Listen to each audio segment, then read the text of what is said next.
All right, so it looks like we're live now. Oh, we're still waiting for Blaise and AJ. I don't know where they are. So we're gonna shoot this off anyways. They'll join when they can. So let's start with the tweet of the week. You go, Patrick. Oh, okay.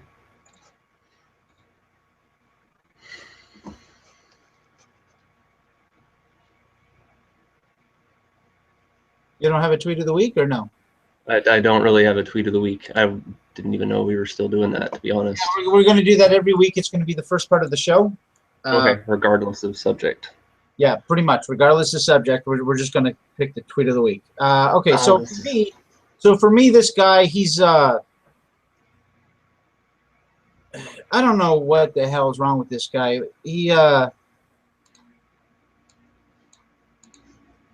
He started arguing with me over false accusations of rape, right? And it was complete bullshit. This guy had no idea what the fuck he was talking about. He said, there aren't a lot of false accusations of rape. It's only 2%. And he tried to give me a source that was a total joke, right? His source was just this, like, blog that someone threw up on a college university website, right? And it didn't cite a source. It didn't cite who wrote it, right? And he says, oh, it's a credible source because it's on a college website, which is not how that works. I've heard the 2% statistic. My understanding is that the general range that's considered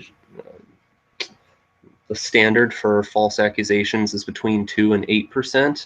And I know that there used to be an MRA favorite claiming that up to 40% of accusations were false, and that study has been pretty thoroughly debunked. Very small case studies and like only in 2 cities or something. But then, and I'm just going off of memory here, but I'm pretty sure that the 2% figure was reached with just as shoddy methodology as the 40% figure. And here's how it works, right? Here's how it works. And I actually saved this guy's, and I can't see him in my notifications, so it's probably because he blocked me, right? And right, which is a typical tactic. You either agree with me or I'm blocking you. Tactic. Now, the funny thing is I still have it, and I'm going to screen share in a second here so you can see the source this guy gave me, right? Let's see.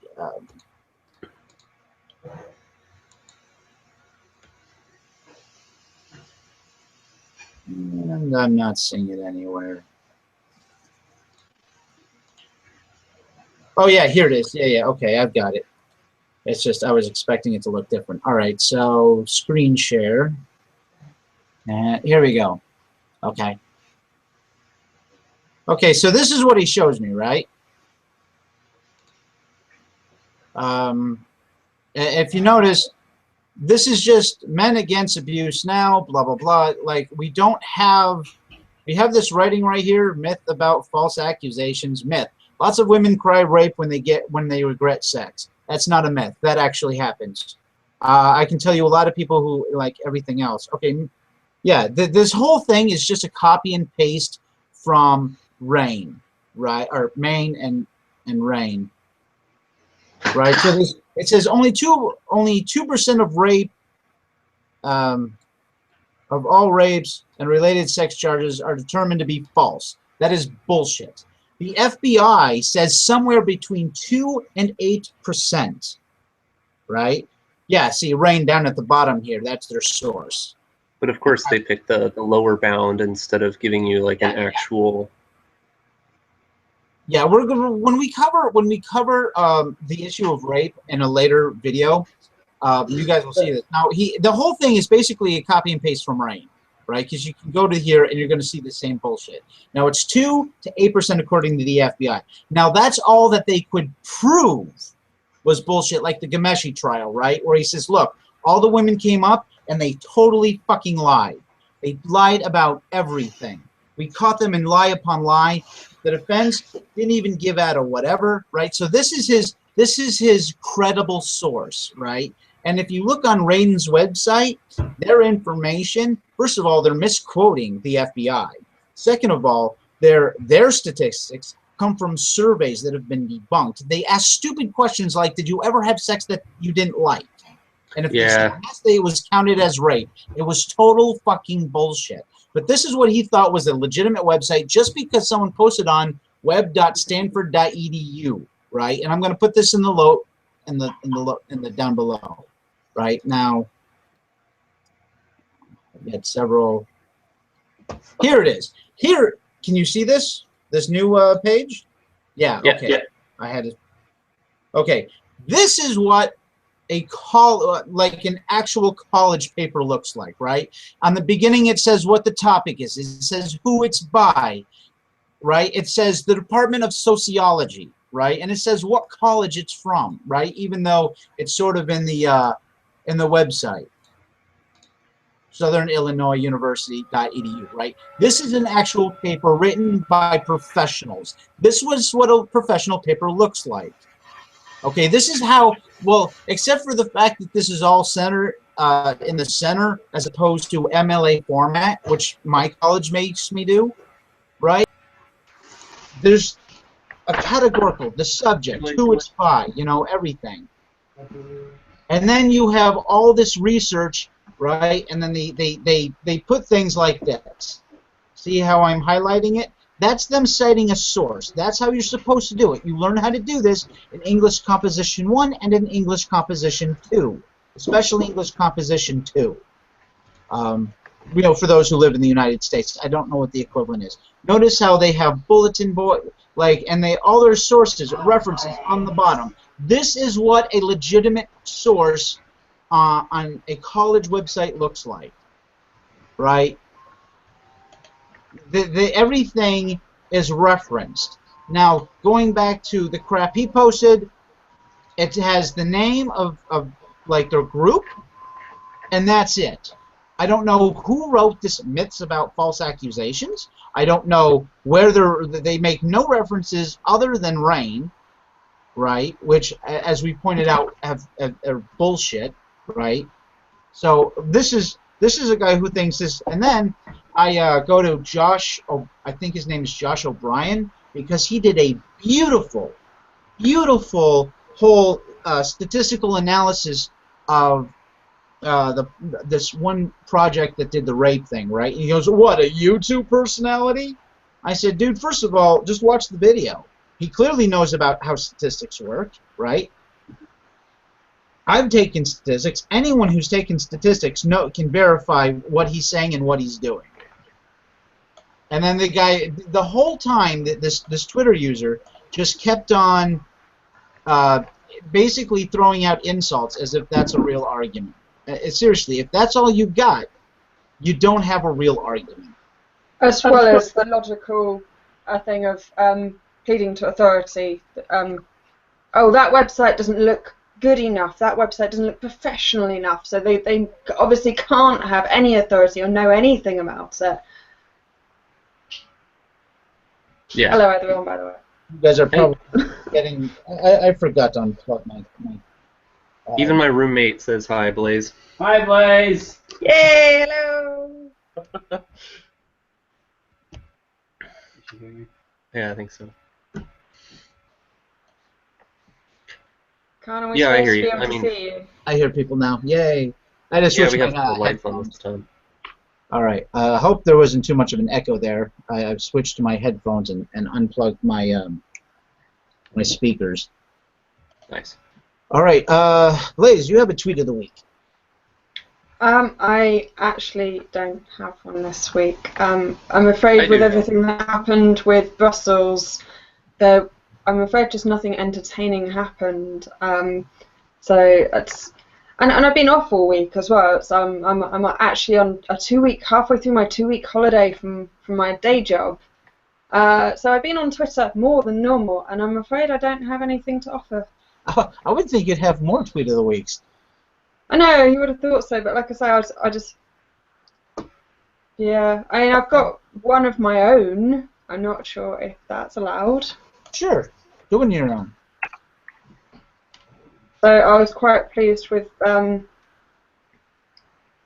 this one. I think I might try and show it. Okay. So let's try this.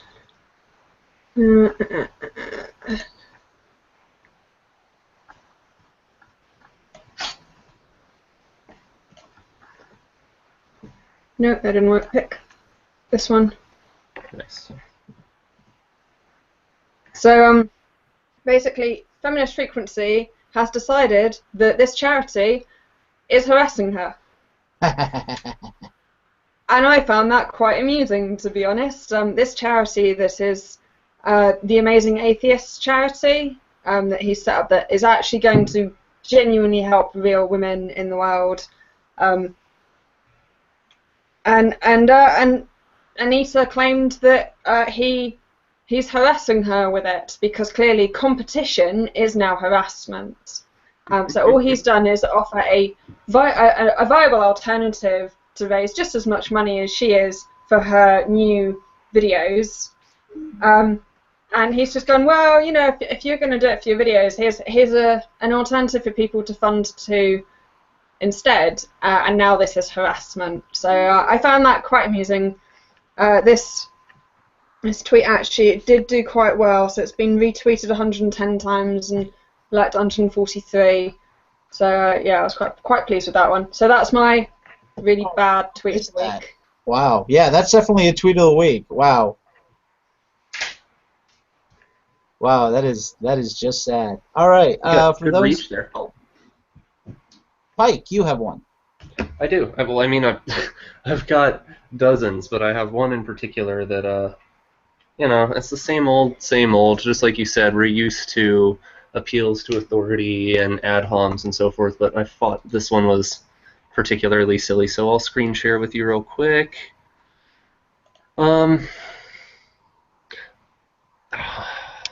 At the risk of triggering someone or sounding racially insensitive, I tend to find that women of color in the feminist community are particularly, I'm not sure if stubborn's the word or stonewallish, very, very resistant to any new information, very, very certain that they should be the ones educating everyone else on everything, especially if you're a white guy. I'm absolutely, when a person of color or a woman of color wants to discuss their own experiences, I will absolutely shut up and listen.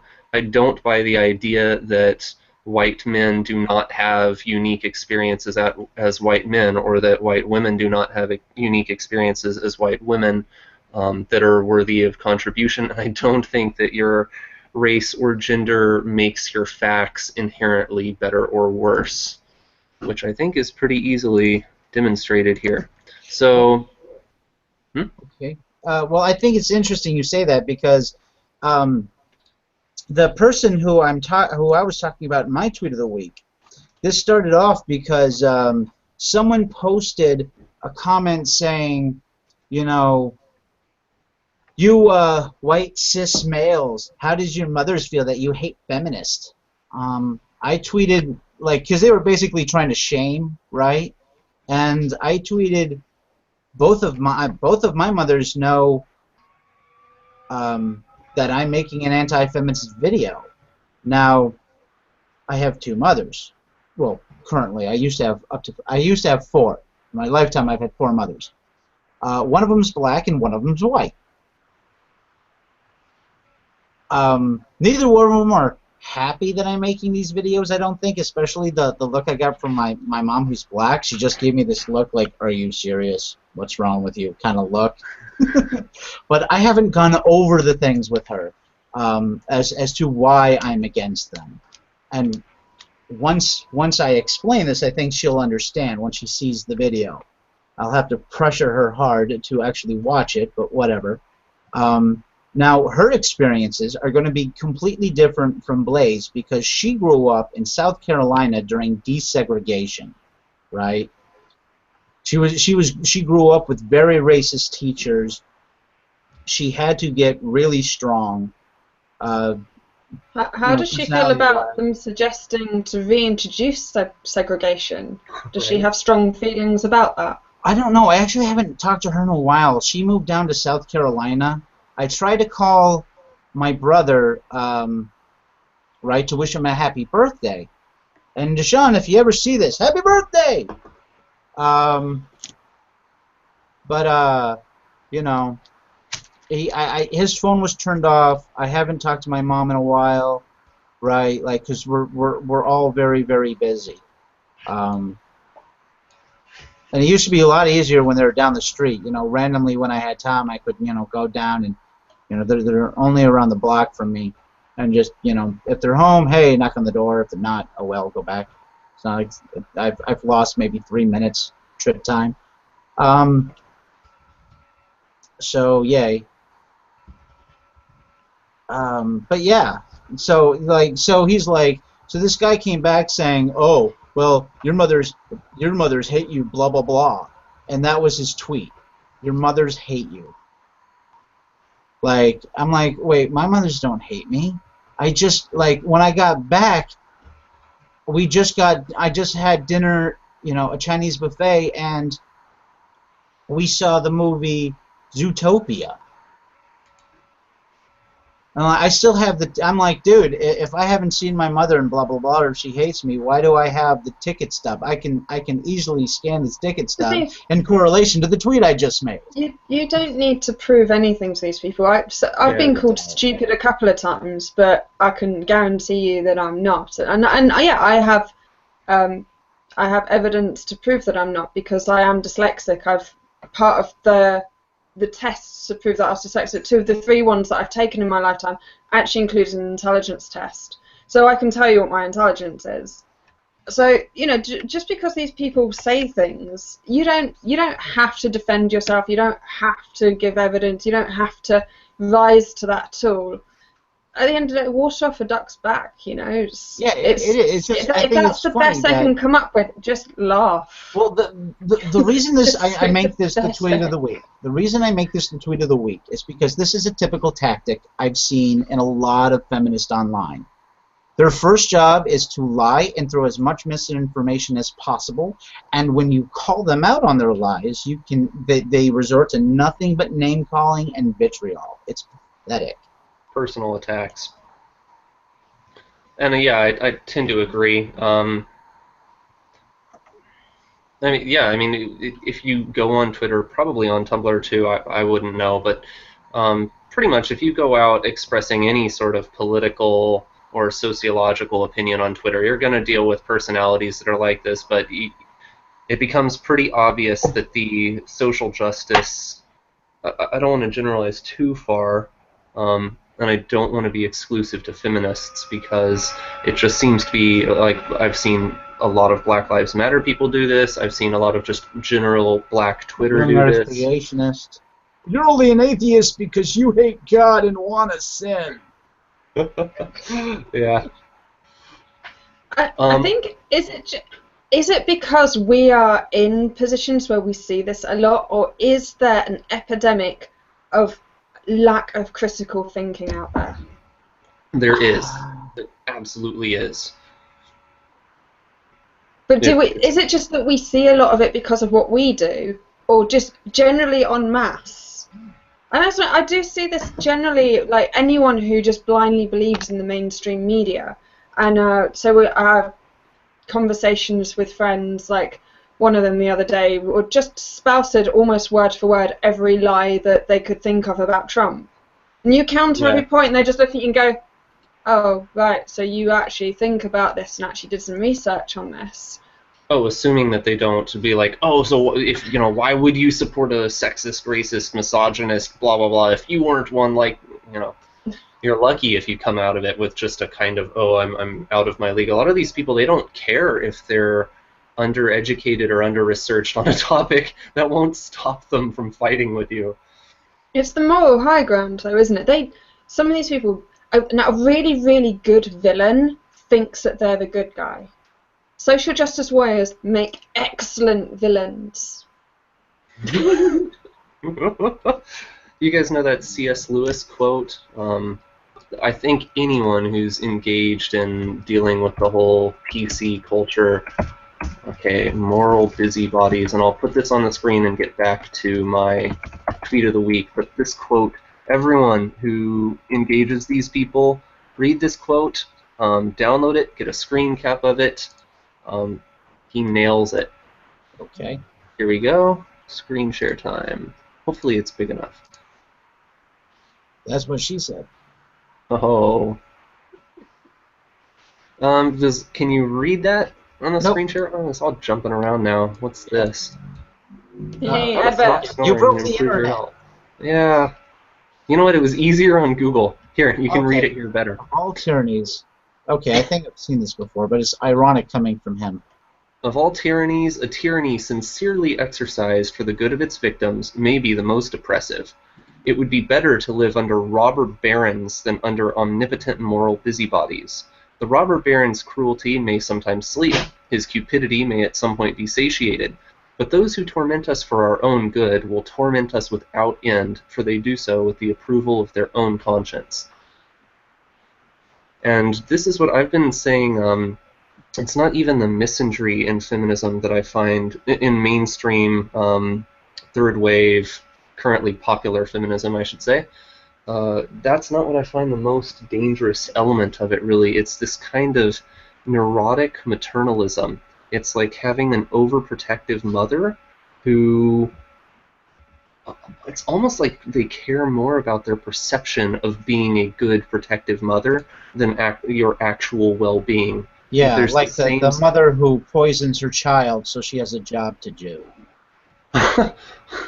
Or right. poisons So, you I'm a good mother to keep you at home so they can keep protecting you. Yeah. I forget what that's called. Someone in the comment section, feel free to like post that on down below. I would totally agree. So the latest article that we just released on EGFM actually picks up some of that. In it's not quite so obvious. It's not stated so overtly. But we basically, the definition of violence against women includes psychological and the increase of fear and things. So I argue that any body that purposefully inflates female victims and purposefully ignores female perpetrators are psychologically harming, that it's violence against women because you're psychologically harming women. So I go into a bit more depth and I have a bit more reasoning and I say it a lot better on the website. I would argue the point of harm. So the point of harm. So where do I say it?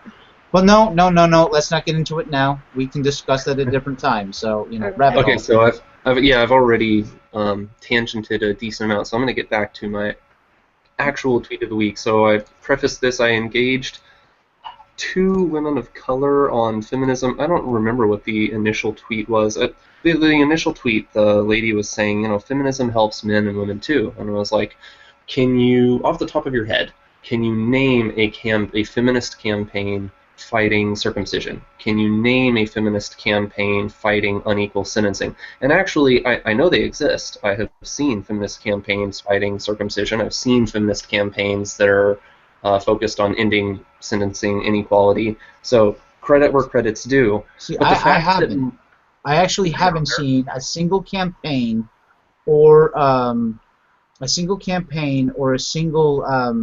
protest where women are physically standing outside with signs, right, over any male issues or rights. Not one. I'm not talking about be careful not to move the goalposts and make your definition too shallow. That's very much one of their tactics. No, so I'm not. Like, I admit that there's... Hold on. Talking against it. Hold on. Let me clarify what I'm saying. I'm not saying that there aren't feminists like Christina Hofsummers, who again I'm going to say is awesome sauce, right? And she has spoken out against circumcision. But speaking out and actually protesting are 2 different things. Putting up posters all over the city saying don't circumcise little boys, this is harmful to them. I haven't seen that. Right? Well, I haven't seen a huge campaign like we have for the don't be that guy, or against female circumcision, because when I was in school, they made me watch this female circumcision video. I'm like, what the fuck am I going to do with this? It's not legal in my country. Why am I watching this in high school? Like, well, because the feminists wanted me to show that women are suffering halfway around the world, which I can do nothing about. Nor am I the cause of it. Even just with Summers speaking about it, it's better than. Yes, there's more she could do, but she's got other priorities. She's got other things to do. So again, I would say just be careful when you say, "Oh, you're not doing enough. This person's not doing enough," because again, you're down that slippery slope of. I'm not saying that they're not doing enough. I'm saying there's never been, as far as I know, there's never been a protest or an actual campaign for male issues from feminists, issues or rights. Let me get on this real quick. There is I think it's called the Equal Sentencing Project, and I wasn't expecting to go into this, but let me Google it real quick. Okay. In the meantime, I know if people are interested, there is an account, and I've been talking to her this week. We clash a little bit, but she's very avid and very focused on ending genital mutilation, gender non-specific, and it's all her account does. If you use Twitter and you're looking for an intactivist who's really hardcore, at Uncut Bits. Uncut, like intact, and then bits. We'll put that in the down below. Send it to me. Okay. And then I'll put it all. Keep all your references. And post them in our DM, right? And then I'll put them all in the down below. So everyone who's looked up their source today, for those who don't know, we are covering circumcision, and it's almost been half an hour, so I want to get into it. Okay, then let me slam through some stuff real quick. Okay. There is a website, sentencingproject.org, and I'm fairly certain that it is a feminist-founded organization. They discuss sentencing equality in general, not just between men and women, but racially too. And there are, of course, small little gatherings of intactivists. Probably a majority of them are feminist, or at least that's where they became aware of the issue. But just as it's foolish to assume that any egg account that yells at a feminist is an MRA, it would be equally inappropriate, I think, to assume that any person out there fighting against genital mutilation is inherently a feminist. What I will say, my tweet of the week, this lady, so I started and I said, can you name off the top of your head any feminist campaigns against this? Now, I know that they exist, but I also am 99% certain that most feminists cannot name me such a campaign because it's not a priority to them. It's not even on their radar. So I don't like it when feminists use good, working, intactivist feminists, like the very few feminists who are out there actually making waves about men's issues. They end up getting used as shields for lazy slacktivists on Twitter who really just want to spread hate or defend feminism as a label without contributing anything, and they aren't even remotely aware of what actual, well, let's say, the real feminists that they're always telling us are out there. Oh, the ones you're complaining about aren't real feminists. Well, can you name some of the real feminists that are actually addressing these issues? And 99% of the time, they can't. So I asked, and of course there's no response, but then another lady gets into the conversation, and we do the, feminism helps men, feminism isn't about hating men, you're just threatened that you're going to lose your privileges, you don't want black people to have the same privileges you do as a white person, as a man you're afraid that women are going to have privilege over you. So of course they do the feminism isn't about hating men, and I'm like, oh really, could you tell that to Gloria Steinem? Could you tell that to Jessica Valenti? And so, I've got like any MRA. I've got my screen caps of some of the most hateful stuff put out by. A lot of tabs. Oh my God! How did your computer finish? Right. But there's an abundance of them, and it's not like you have to go looking for some obscure, relatively unknown feminist to say something hateful about men. It's like almost exclusively, not exclusively, but almost every mainstream, well-known editor of a major feminist publication, or most of the figureheads have said something super absurd. So we ended up at this point where I've got feminist leaders. Nothing I've said is a lie. Here are some feminist leaders saying some horrible things. So here's Gloria Steinem. Emasculating and degrading men was the right thing to do, but we should have left a little bit of dignity in men so that they were still useful to us. Now, I have not gone and checked the context around her saying this, so for all I know, she's being sarcastic and making a joke. Even so, MRAs like Paul Elam, he did the whole Bash a Violent Bitch Month article. A lot of the most aggressive stuff that MRAs get crucified for, and it's always a voice for men. They say something kind of extreme, and we have to answer for it. 99% of the time, they are deliberately being provocative, but they're being ironic, or they're joking, or a couple sentences further down from their crazy statement, they say, "No, I'm not being serious, I'm just trying to make a point." And yet we're not allowed to hold feminists to these same standards. So here's this quote, Jessica Valenti suggesting that to fix the pay gap, we just pay men less. Clem Ford and her feminism isn't for women. It's click on those so they can see it. Okay.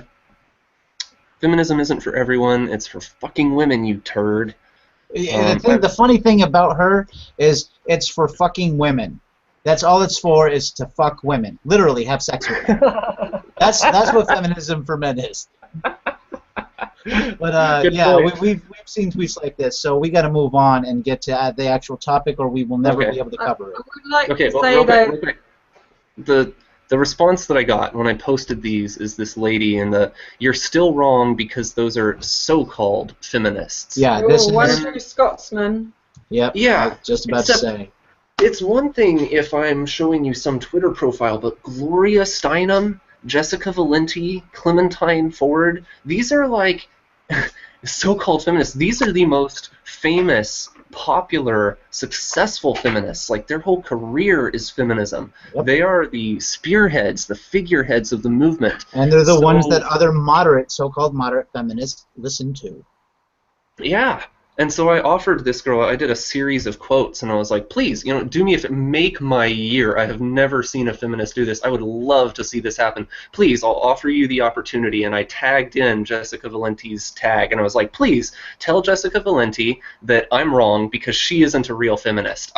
Please, I'll just grab my popcorn and sit here and wait. Please tell Clementine Ford that her man-hating misandry is not reflective of real feminism. And of course they don't have the guts to do that because guess what? Clementine Ford and Jessica Valenti have tens of thousands of followers and they edit huge websites. They're in positions of power within the institution, the social construct of feminism.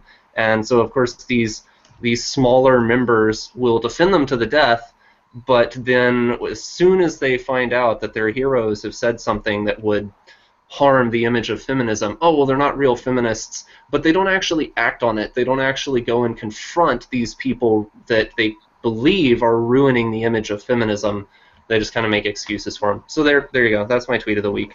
I do have a lot to say about that, but I know we want to move on, so I'm just going to make one point that EgaFem does want to start acting on some of the things we've been saying. So our next topic is going to be the rape laws in the UK and how gendered they are, and we will be arguing for equal sentences for equal crimes because, if you don't, then women don't have the same agency as impact. So we hope to be those feminists that people can point at, but we are opportunity feminists, and a lot of those examples you just gave are radical feminists, they're outcome feminists, so they are feminists, unfortunately, but they're not the same. In the same way that Protestantism and Roman Catholics are both Christianity, but they believe completely different things, and often they are opposing to each other. So yeah, this is why feminism needs to be defined better. Anyway, we should probably move on with our topic. Yes, because now we only have an hour and a half for it. So what are each of you tackling? So the audience knows what to expect from this point on. Just the highlights. I'm covering basically the origins and history of circumcision as a practice, the justification given for why we circumcise. Unfortunately, a lot of the studies that are widely cited Two of them are from the Mayo Clinic, and I have the abstracts, but the links from the abstract to the full study are curiously broken.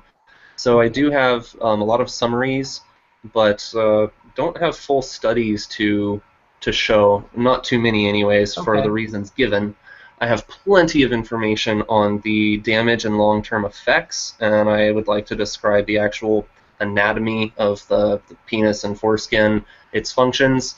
I also have information covering what circumcised men can do to repair damage or practice good hygiene and even restore to improve their sensitivity and function sexually, which I think men should stop feeling ashamed of. Like, for as much talk as men give, as much attention as men give their private parts, and as much attention as society gives to penises in regards to masculinity, I find it amazing that so many men are so embarrassed to discuss ways that they can improve their sensitivity and basically their sexual performance.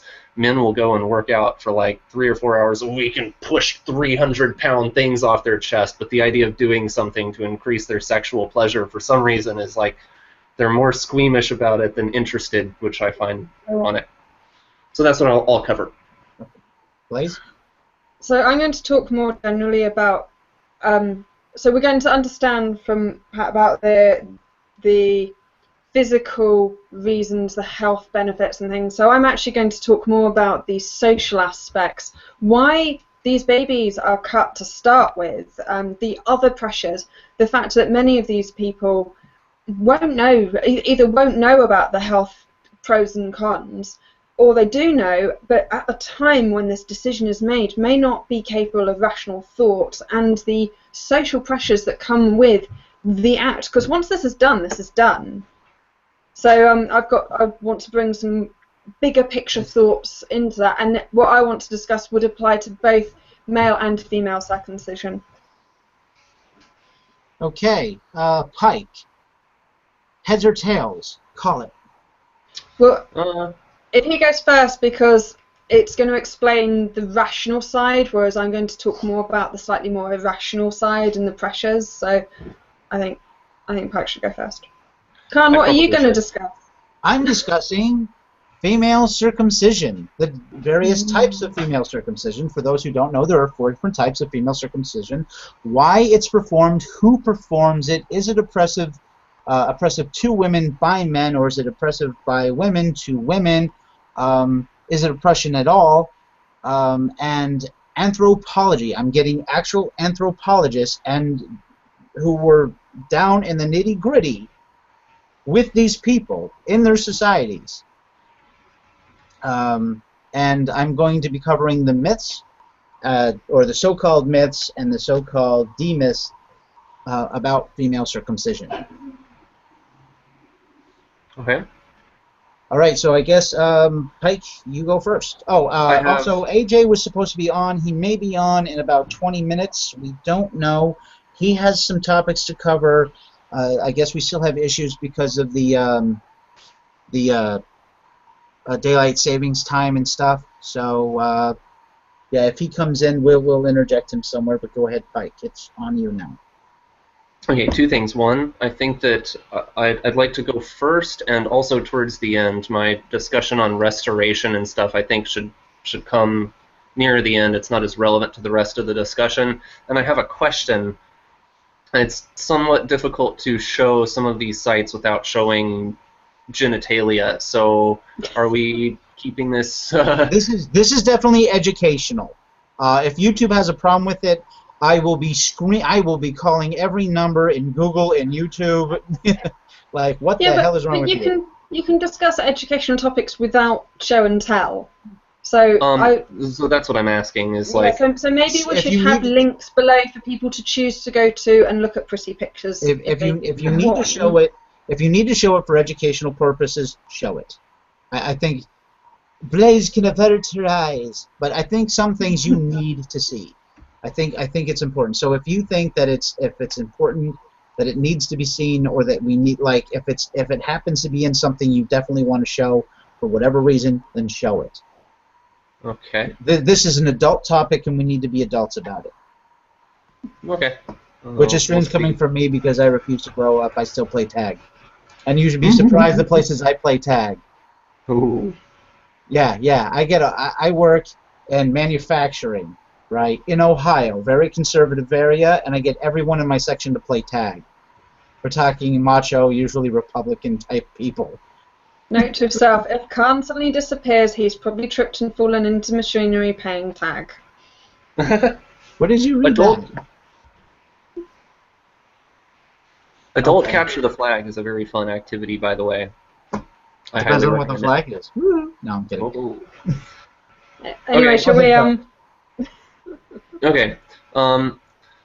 So basically what I have one article here in terms of the my article showing the pros for circumcision.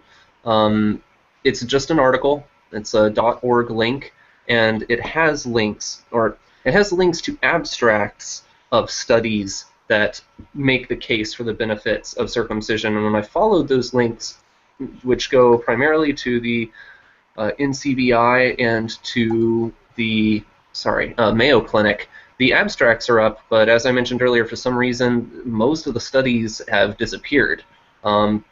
They've also fallen under a lot of criticism, so I don't know if those are related, if they were taken down because of criticism, or if they're just old, or what the deal with that is, but considering it's the Mayo Clinic we're talking about, I was a little bit surprised.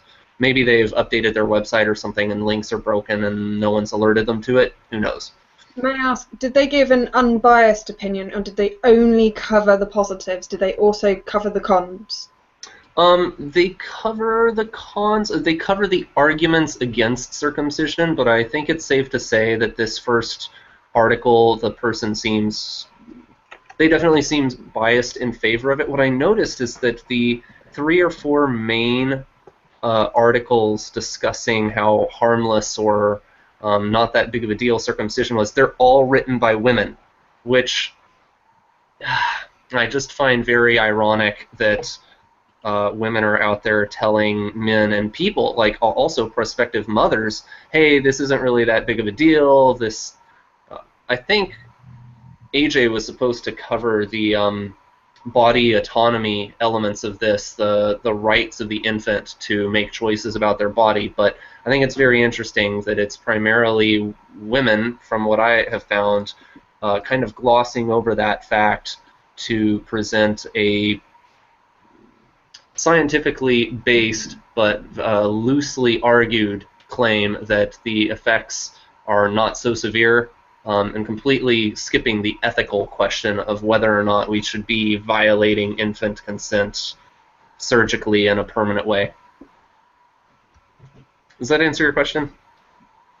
I think so. It sounds biased to me.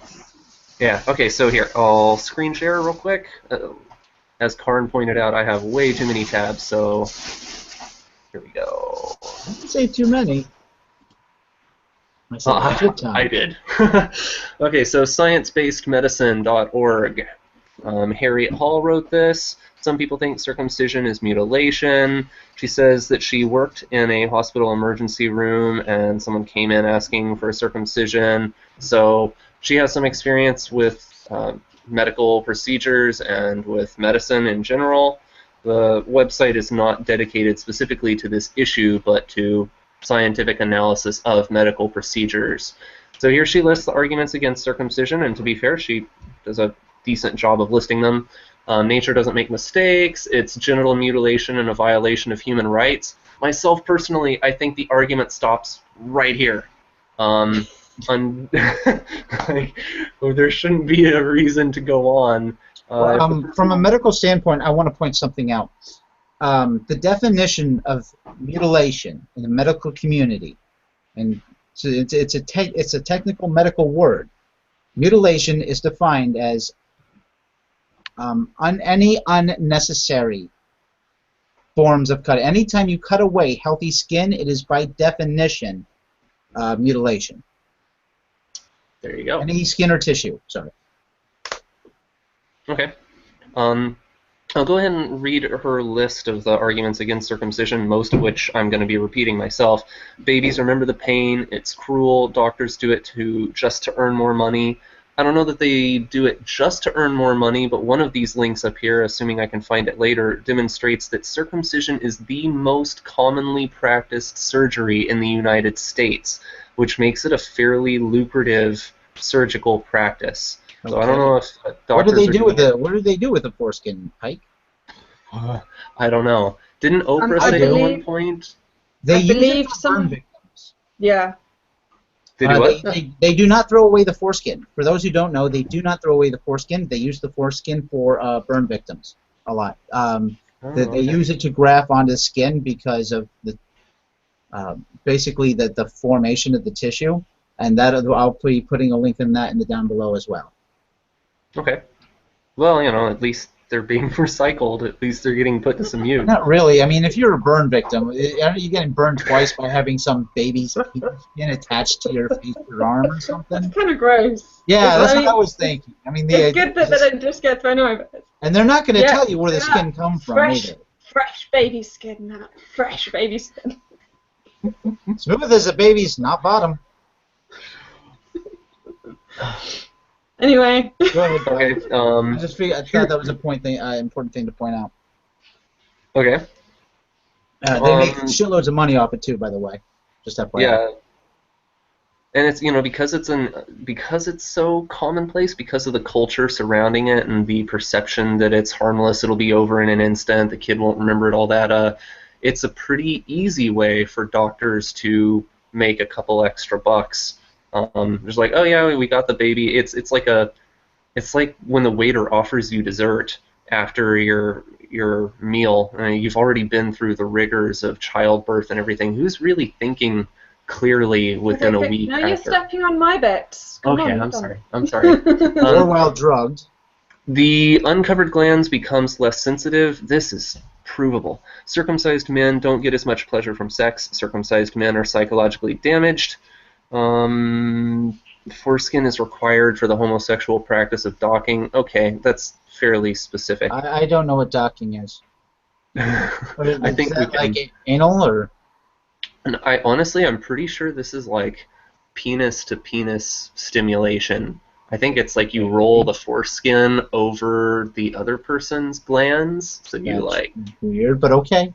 I'll look it up and I'll put a link in the down below for anyone interested, because I've never heard that before. I don't know what that is. I'm not positive either. Okay. Anyways, these are her arguments. She doesn't necessarily defend them. She says some of these arguments are medical, some aren't, some are questionable.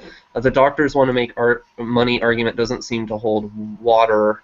I agree that saying it exclusively is about money is an intense claim, but she chose to phrase it that way and then chose to debunk it. So I'm not entirely sure that was done in good faith. So here she gets to her conclusion. The risks are minimal if the procedure is done under sterile conditions by an experienced operator.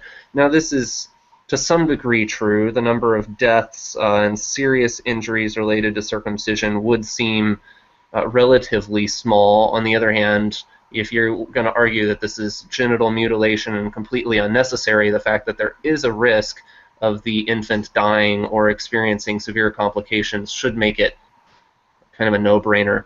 So the arguments for circumcision, and here are her points. Circumcision reduces the transmission of AIDS, and to her credit, she says maybe. I was going to say, really? Does it? Well, okay, a 2008 meta-analysis of studies in Africa indicated one case of heterosexually transmitted AIDS would be prevented by 72 circumcisions. That's some weird math, but they're basically saying that for every 72 circumcisions, you can reduce, how should I phrase this? You can prevent one case of AIDS for every 72 foreskins removed. That does not sound like it's a viable option then. Yeah, it doesn't seem very effective, right? Then that's far worse. Actually, if I'm not mistaken, that's less than 5%, which would make it it's like less statistically. What was the word for 1.5. that? I can't think of the name at the moment. Statistically, negligible. Yeah, thank you. Probably. Well, I think there's another word, but yeah, statistically negligible. In other words, it has no effects, right? So I mean, that's just That's ridiculous. But go on. How does it prevent? I'm just trying to work out the mechanics behind that. Right. Well, here, the link. I'll finish reading her analysis and then I'll show the link. Assuming I can find it. Here we go. Okay. Circumcision doesn't remove the risk entirely, and safe sex is still necessary. Since there are other more effective ways to prevent AIDS, few would argue that circumcision just for the purpose of AIDS prevention makes any sense. So I followed the link to the 2008 meta-analysis, and this should be it, yeah? Male circumcision for the prevention of heterosexually acquired HIV infection, a meta-analysis. Okay.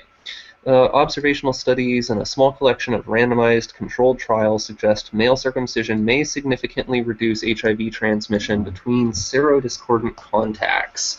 The Joint UN Program on HIV/AIDS and World Health Organization recently announced recommendations to scale up circumcision in countries with generalized epidemics and low levels of circumcision.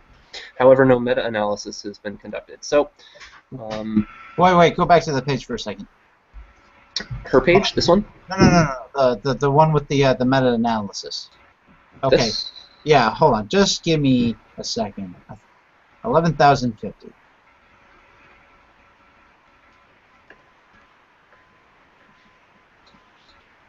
That means 153.4. Well, rounding up, 153.5. Right? Like, how do you get a fraction out of that? You're That doesn't talking make any about sense. You can't. So that doesn't work out. They said 72, right? 1 out of 72. Yeah. So that means that out of 11,050 individuals, 153. That's the number that when you divide 11,050 by 72. So that's an incredibly small freaking number. Yeah. And all of them could just wear condoms. Yes. Now, that's the other thing, and we see a lot of this, in my opinion, in mainstream third-wave American first-world feminism, is this discussion of practices or approaches based on worst-case scenarios in third-world countries being used to justify unnecessary things in first-world countries. So their argument is that uncut men are more prone to HIV infection, especially in countries where there isn't as good hygiene and there isn't as much availability of condoms and other safe sex. Right, especially if they're technology. Catholic.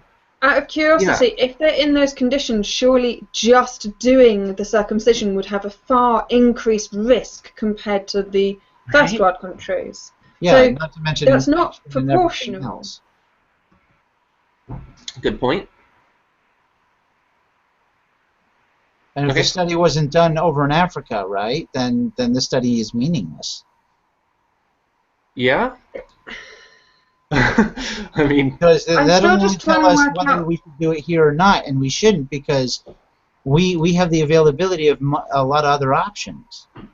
I'm still just trying to work out the mechanics of why having or not having foreskin would make a difference to AIDS. Does it like hide in there or something? so, okay, here, I have something about that. I'm not sure I fully understand it, but I have something about it. I'll go back to screen sharing. Let's hear the hypothesis. And are we getting too deep into this? Did we want to? No, I shift think this on is to the important. next We've series? got to actively look at the research that we're going to be posting in the down below. Okay, so I have to introduce a term here, keratinization. Here it is, keratin, keratinization. This becomes really relevant once a guy has been cut because the glands keratinizes to reduce sensitivity, which is one of the significant harmful elements and consequences of circumcision. But the theory or the argument here is that the theory that a more thinly keratinized inner foreskin leads to increased HIV-1 susceptibility has been based on relatively little published data. Keratinization is this process. I don't think scar tissue would be appropriate, but when a part of your skin, it's basically calluses. If you play the guitar, you know that your fingertips are going to get kind of calloused and less sensitive over time. This is a very logical, sensible, evolutionary, biological technique to reduce sensitivity to parts of your body that experience a lot of stimulation so that it doesn't distract you or harm you from doing what it is that you want to do. So what they're saying is that the foreskin, and if you don't know how a foreskin works, I don't want to put gritty pictures up here, but it rolls, it glides. You can pull it back and retract it, and then basically the penis is not going to look that much different from a circumcised penis when the foreskin is fully retracted. When you notice it the most is when it has been rolled forwards. And what you notice during this rolling is that obviously part of the foreskin will kind of bend in on itself and be on the interior, and then there's going to be an external layer to it that is going to be made out of the same skin as shaft skin from a circumcised penis. And what they're saying is that the inner foreskin, because it is on the inside and it experiences less friction, it is less keratinized. And keratin is like, it basically is a callus formation. So it reduces sensitivity, but it also makes the skin thicker. So basically the theory is the inner foreskin will be the most susceptible to infection because it hasn't been keratinized, and the keratinization should, hypothetically anyways, not only reduce sensitivity, but also act as a bit more resistant, a barrier against viruses. Yeah, so and in other words, it's toughening up the penis. Yes. So does that make sense? Yes. Okay, so I found their experiment here a little bit weird. They are just studying that exact claim, and this study is at the NCBI. It's a .gov link, though we just discussed appeals to authority, but it's, here's a pretty good abstract of their study. So they took a bunch of foreskins and they sectioned and stained them for keratin using fluorescent antibodies, and then they looked at the foreskins. And their conclusions were that they didn't find any difference in keratinization of the inner and outer parts of the foreskin. So basically what they're saying is that it really doesn't play a part. So the basis of this argument that a inner foreskin is more susceptible to HIV is bogus. Debunked. Okay. And here they mention, in recent years, clinical trials in Africa demonstrated that male circumcision provides up to a 60% risk reduction in HIV acquisition. That's a strong claim, and I did follow it, but it's one of these links up here. However, no differences were noted between target cells in the inner and outer foreskin in a study that predated the African circumcision trials. Our group has also shown that the glans penile epithelia actually contains more target cells than foreskin epithelia, further refuting the theory that target cells in the foreskin alone explain how uncircumcised men are more susceptible to HIV infection. Because there's so much to cover, I don't want to spend too much time on this. Yeah, move on. They can read this for themselves as long as you hit the main topic points. Okay. Yeah, thanks for that. That does explain it a bit better and help me understand why that would, like, the mechanism of why that would happen. It just makes more logical sense now. Yep. Okay, so then the next claim is penile cancer, and this one is smashed significantly more than the former. Circumcision preventing penile cancer. The incidence of penile cancer is about 1 in 100,000 in the U.S. Okay, by one estimate, the lifetime risk for an uncircumcised intact man in the U.S. is 1 in 600, which is way, way above the average. The 5-year survival rate, this is about cancer, so that actually doesn't matter as much. Penile cancer is almost never seen in circumcised men. Such a case is unusual enough to be written up as a case report. In third world countries where hygiene is poorer and circumcision is less common, penile cancer causes up to 10 to 20% of cancer in men. And then disgusting photos here. But look at this. She even admits it. The American Cancer Society thinks the studies showing reduced penile cancer rates were flawed because they failed to consider other factors that are now known to affect risk, like smoking, hygiene, HPV infection, etc. The current consensus of most experts is that circumcision should not be recommended as a prevention strategy for penile cancer. Well, at least she's being academically honest here. Yes, She is. I will give her that. She's being very honest, saying, "Look, these are the pros for it, and here's what other people have said." Like, okay. I would say this is a much more well balanced article than I originally thought it was going to be. And it's just her conclusions that I find a little bit odd. It is fairly balanced, but just as I was saying earlier, this is what happens when you try to follow a lot of these links. A lot of them are gone. So I don't know what's up with that. It's probably up on the American Cancer Society. We probably have to look somewhere else, right? Maybe look on WebMD or something. If we can, or if you know where these websites have gone, or information relating to this, I will put it all in the down below. You simply need to make a comment in the comment section saying, you know, hashtag resources, and then I'll copy and paste and put it in when I go to edit the video. No matter when you post it, I will put it in the down below. So, you know, you can check back or whatever, and there you go. So go on, Patrick. Okay, so honestly, like I could have dug a little bit deeper, I suppose, on the supposed benefits for circumcision to be more fair, to be more balanced. But these are the two that I hear the most often from just the general uneducated, and I don't mean that in a pejorative way, but just the general layman's understanding of circumcision. Well, isn't it supposed to like prevent disease or something? That's generally what I hear. Usually urinary tract infection. Yes, and there is she mentions this. Yeah. So there's a reduced major is paid off a little. Good. Reduced risk of urinary tract infection. Several studies have shown circumcised baby boys have fewer UTIs, but the reduction is small. And there is a study suggesting there are other factors that could be responsible.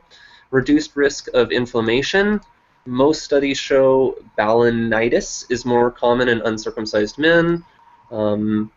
This common sense would incline me to think that this would make sense, because if the glans is protected more, it will be more sensitive. So if for some reason the foreskin retracts and the glans is exposed to something particularly harsh, some extreme condition, it is likely to react more. But it's not like you can't get like treatment for this. Like if you do get an inflammation, there are so many anti-inflammatory forms of medication that this isn't even really that big of a deal. Yeah.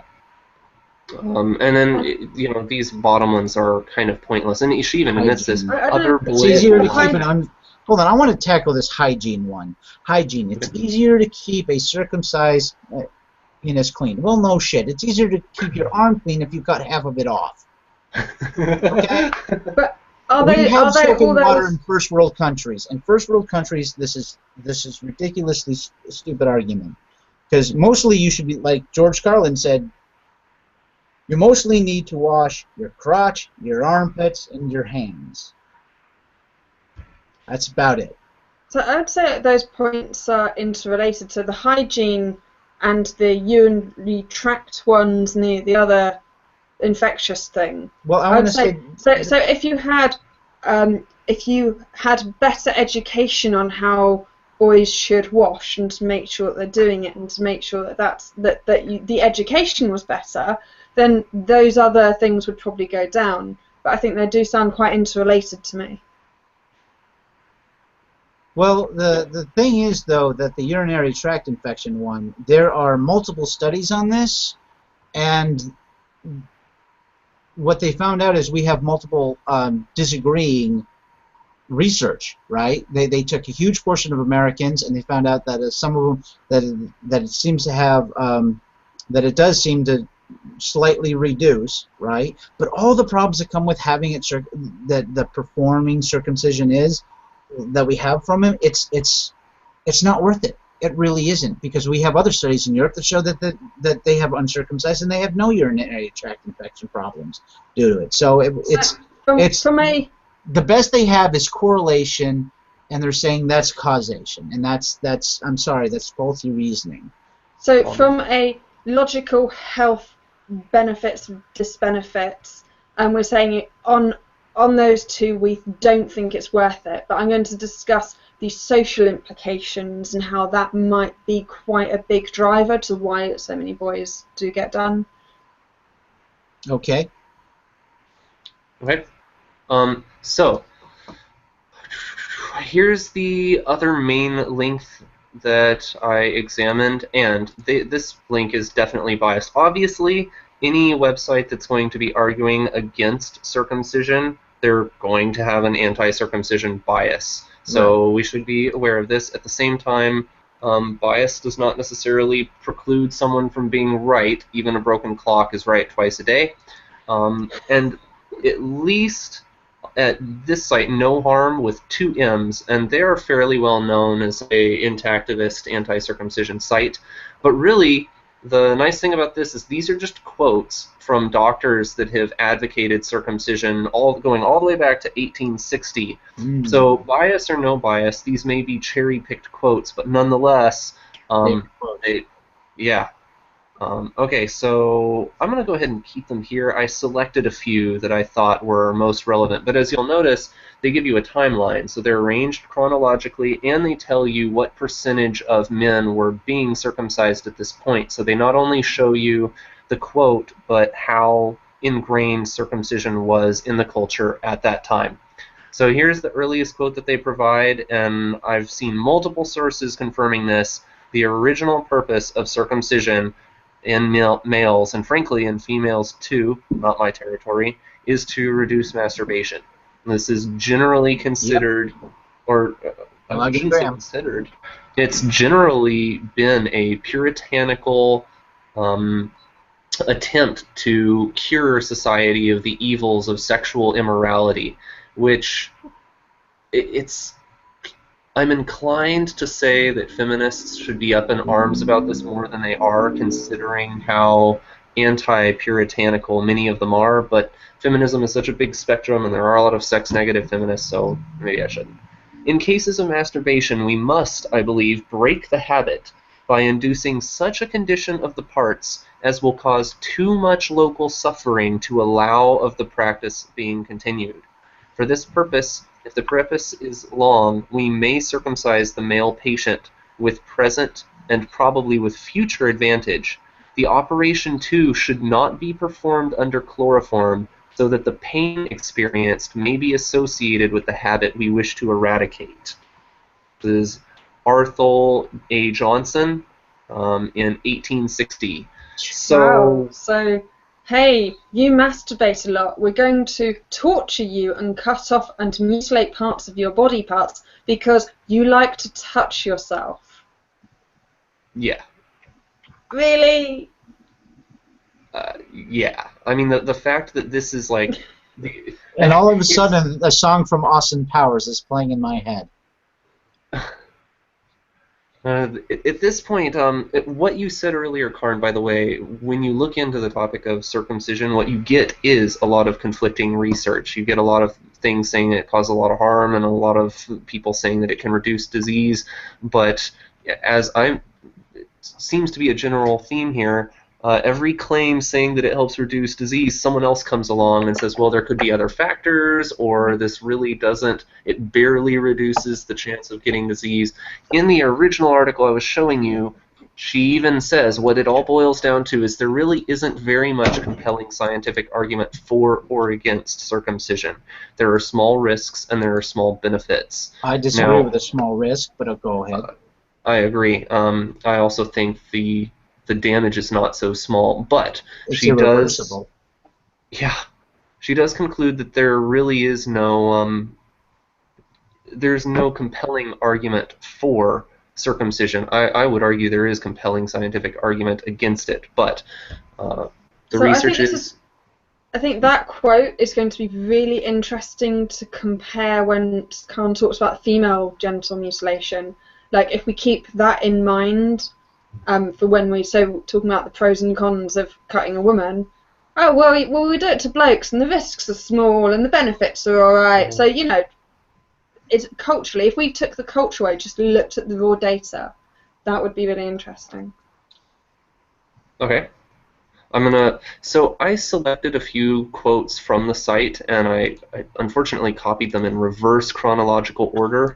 but I'm going to read them off of my office document here instead of off the website. That's so. fine. Despite the obviously irrational cruelty of circumcision, the profit incentive in American medical practice is unlikely to allow science or human rights principles to interrupt the highly lucrative American circumcision industry.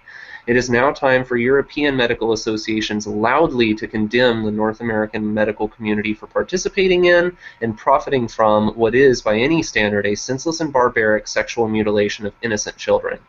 This is a very recent quote, 1995, so this is 135 years into the future by Paul Fleiss. But as an American, and it seems undeniable considering how many people are in support of Bernie Sanders right now, Americans seem to be waking up to the fact that a lot of our political process, you look at the major exports of the U.S. and the way the U.S. lifestyle is organized, and we find a lot of fatty, inflated industries that sell unnecessary or harmful products specifically for profit, or they will intentionally. You even see this in trilogy movies now, like the Hunger Games. You get the Hunger Games. Don't get me started. Really, don't get me started. Massive conspiracy theorist here. Okay. But And move on to things we can prove and know. May I ask right. what is the current percentage? So we looked, it was like 0.01 100 years ago. What is it now? What is it now? I've found multiple figures for this. I've seen anything of a range between 60 to 80%, but Really? I found, unfortunately, I don't know which of these tabs up here it is, but one of these up here said that the percentage has increased by about 10% in the last decade, which I find alarming.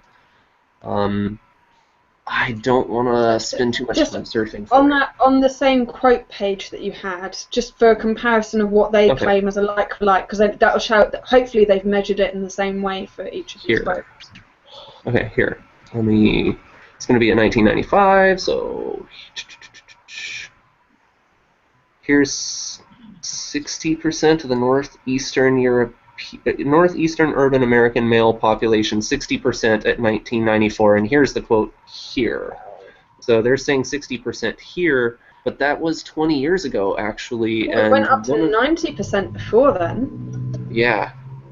Wow. That's So I'm particularly interested because when I talk about the cultural, that particularly around that 90% area, where it's going to be strange to not be circumcised.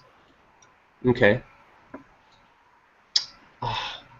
I wish I knew which one of these it was, but one of these links up here actually shows which race. It has a breakdown by race also, and white men. African Americans have it less common for them. Yes, and Hispanic Americans have it the least. And I think it went from like 45% to 50-something% for Hispanics, and it went from like 75 to 90 for white men, and it was something like 50 or 60 to 80 for African American men. Now, I'm paraphrasing, and I can't find that specific link. I'm going to keep moving. This is quite interesting for me because in the UK, it's very much it's a Jewish thing in the UK. We don't just do it. It's not culturally done. So is this done through because it's a Christian thing, or is it just people do it, so it's a cultural thing? What is the drivers for this? Well, I don't want to step on your toes because that seems like it would be that's supposed to be. Okay, I actually didn't do any research. I was just going to chat about it. I can answer that. So sorry. And when I get to female circumcision, the ultimate number one answer for all of this, male and female, is it's cultural. The number one reason I keep hitting my head against the wall on is, well, I was circumcised and I want my son to look like me. I was circumcised, I want my daughter to look like me. Right? There's this weird cultural thing, especially in Africa. Like, they've been doing circumcision since ancient Egypt, right? And we're talking pre-Bible shit here. And it's still practiced today, and it's Now, for Africa, it used to happen, and most of the cultures, it used to happen at the age of around 13. Why 13 for males and females? That's when you become an adult. When you hit puberty, that's the signal that you're going from a child to an adult, historically speaking, right? And in sort of kind of biologically speaking. So when a girl has her period, right? So whether she's 13 or 9 or, you know, whatever, then they consider her an adult, and that's when they take her into a hut and they cut off part of the clit. Boys, they had a specialized knife. If anyone's seen the movie Roots, that's kind of the idea there, right? So, all right, back to you, Patrick, I guess. But yeah, that seems to be the #1 answer, is culture. It's so ingrained in culture. Forget religion, forget, you know, all that other crap. It's mostly culture. So I don't know if I closed that tab or if it's just somewhere in this sea of tabs. Don't worry about it. Do what you can, and then we'll move on. If you find it later, we can come back. Okay. Anyways, I'm going to go back to the list of quotes just briefly because I think they're very telling and important. So I'm kind of moving backwards here. So anyways, that's an argument for the profitability of the surgery and why it's being continued today. I think you raised a good point, Karn. I think the original reason was tied to Christian Puritanism and trying to reduce sexuality. This was, you know, that first quote I read was way back in the 1860s. So this is a good 100 years before the free love, sexual liberation movement. And so now I think it's just kind of a vestige. I think people, like Karn said, it's just habit, it's tradition. I want my kids to look like me. And these people don't realize that the initial rationale and reasoning was to destroy male sex drive and male pleasure from masturbation to help tame sexual immorality, which is kind of counter to the, at least generally, libertarian attitude that modern America tends to espouse towards sexual pleasure. It's not just for reproduction, it's a bonding experience, etc. I also want to make one more mention on that, since we're still on this topic.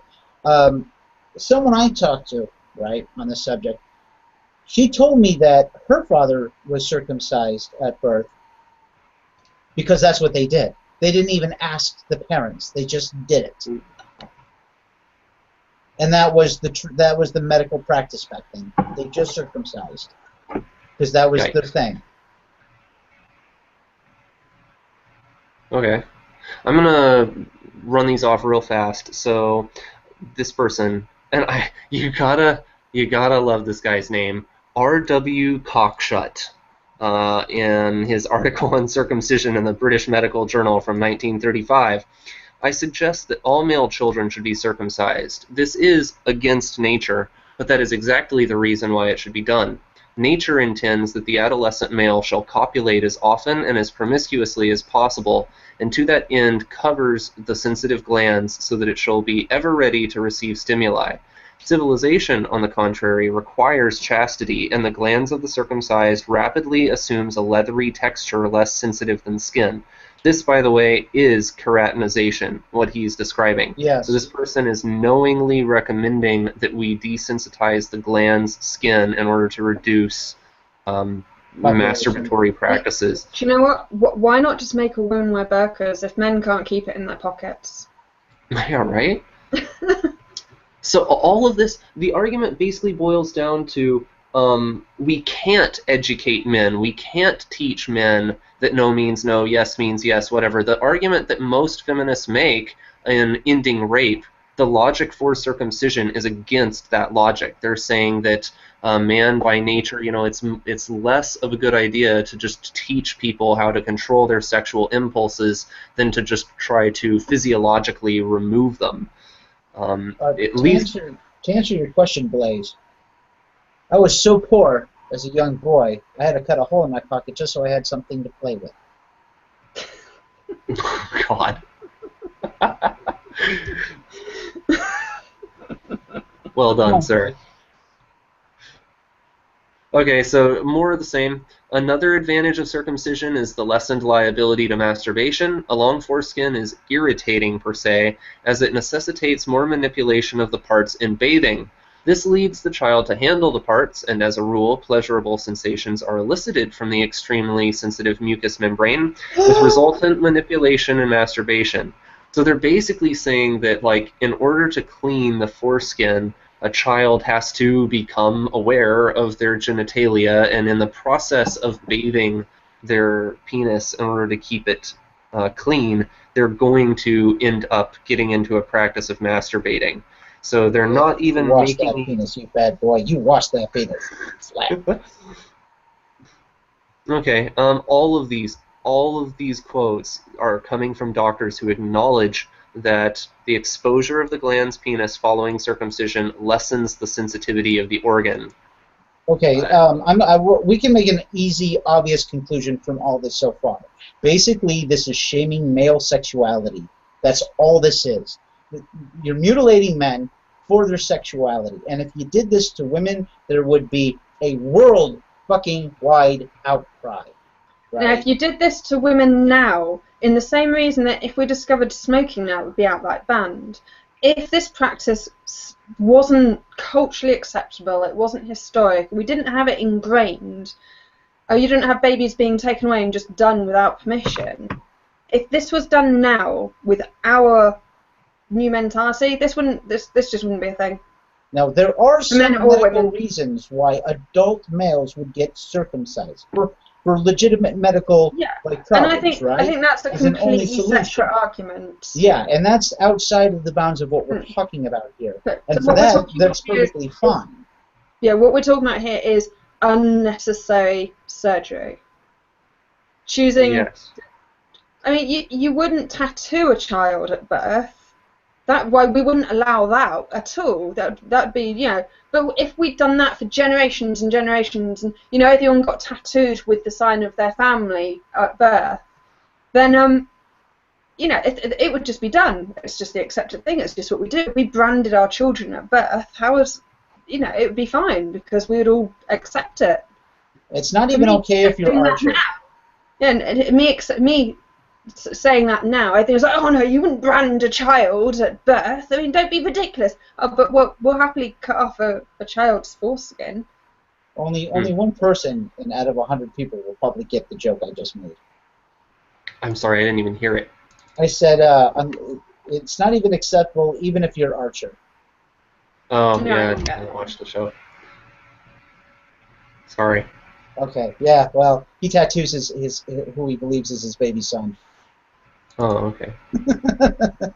But, Two last quotes, and I still have other things to cover, and I've probably overextended my welcome.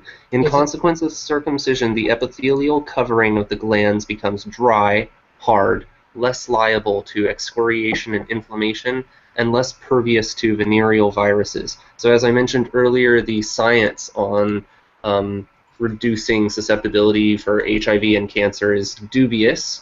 The sensibility of the glands is diminished, but not sufficiently to interfere with the copulative function of the organ or to constitute an objection. I am using this quote because I think this is the closest to the current rationale for circumcision, that like, well, and I hear this a lot from feminists, well, circumcised men can still reach orgasm and can still have sex with no problem, clearly, because they're still obsessed with sex, whereas FGM completely removes a woman's ability to climax. So that's this bullshit, kind of, by the way. Yeah, this yes but is kind of expressed here. So this quote, they acknowledge that the glands becomes dry, harder, and less sensitive, but they kind of what's the word, demean or devalue this issue by saying, well, yeah, but they can still have sex. I conclude that the foreskin is detrimental to health because, sorry, I'm skipping around, it's well authenticated that the foreskin is a fruitful cause of the habit of masturbation in children. Therefore, I conclude the foreskin is detrimental to health and that circumcision is a wise measure of hygiene. And then one last quote.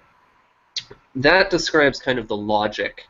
This one describes the actual technique being suggested by E.J. Spratling in 1895. In all cases of masturbation, circumcision is undoubtedly the physician's closest friend and ally. To obtain the best results, one must cut away enough skin and mucous membrane to rather put it on the stretch when erections come later.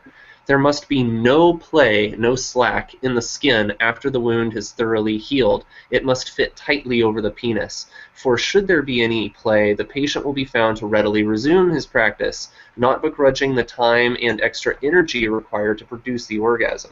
It's true, however, that the longer it takes to have an orgasm, the less frequently it will be attempted. Consequently, the greater the benefit gained. In this case, when they say benefit, they mean a reduction in masturbation, not necessarily a benefit for the patient. The person, yeah. The younger the patient operated on, the more pronounced the benefit, though occasionally we find patients who are circumcised before puberty that require a resection of the skin as it's grown loose and pliant after that epoch. Now, I'm going to spend like 5 minutes slamming through something I should spend half an hour on, but since they're describing the actual science of the procedure, yes, studies find that circumcision removes between 30 to 80% of the skin of a penis. 30 to 80. Now, if we're conservative, 10,000 roughly. There's also a ridged 10,000 nerves. 10,000 nerves. On average, about 50% of the skin. And the most sensitive nerves, I might point out. Yes, and there's information on this too. Actually, fine touch pressure thresholds in the adult penis. There are fine touch receptors, which we have them in our fingertips, by the way. There are certain parts of the body that have special nerve receptors that are far more sensitive, and they're in the most important parts of the body, which include the foreskin. The foreskin has such nerves, the glands, but they're looking at fine touch thresholds in the glands of cut penises. But it's worth noting that the foreskin contains tons of these fine touch nerve endings that are not present in most of the rest of the body. So they found that the glands of intact, uncircumcised men had lower mean pressure thresholds, which, assuming I'm interpreting that correctly, it means that they responded more quickly to pressure. So intact men respond quicker, and then they've got the actual figures here. When controlled for age, location of measurement, type of underwear worn, etc. Okay, the most sensitive location on a cut penis is the circumcision scar, which is worth noting. It means that basically the very, very little bit left of the foreskin you have left is, unsurprisingly, the most sensitive location. And without being too graphic, most cut men who masturbate know this. The glands of the circumcised penis becomes less sensitive to fine touch than the glands of an intact uncircumcised penis, which results in, or is a result of keratinization. Suddenly, oh, he cut. Oh, you cut your mic. Okay. Okay, so in the quote that I mentioned, where they advocate keeping the skin really tight, this leads to all sorts of complications. A lot of cut men experience some bowing, some curvature of their penis. A lot of men get used to it. A lot of that curvature happens to circumcised men because they intentionally cut away the skin so that things are tight.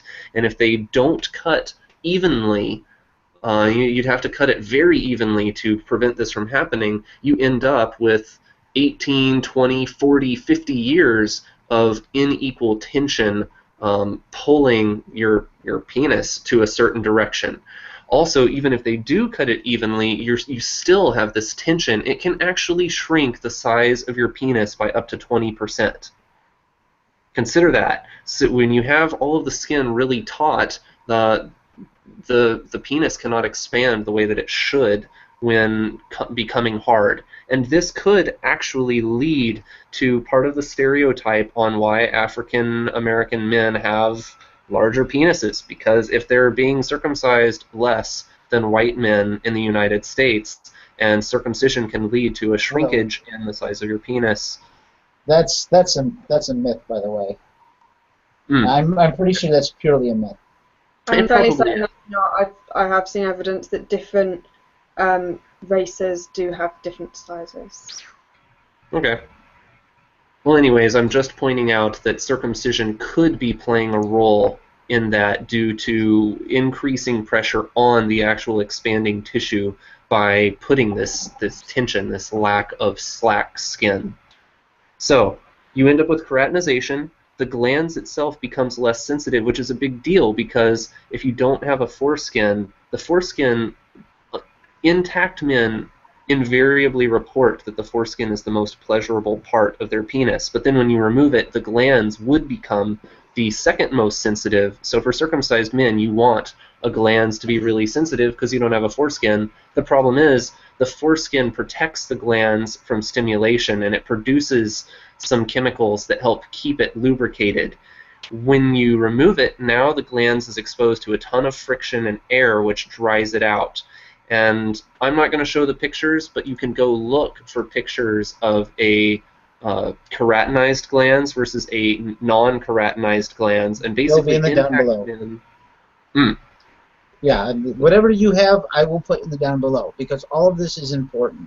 Now, people may not want to see it, like so. It being in the down below allows them the option to look if they want to. Okay.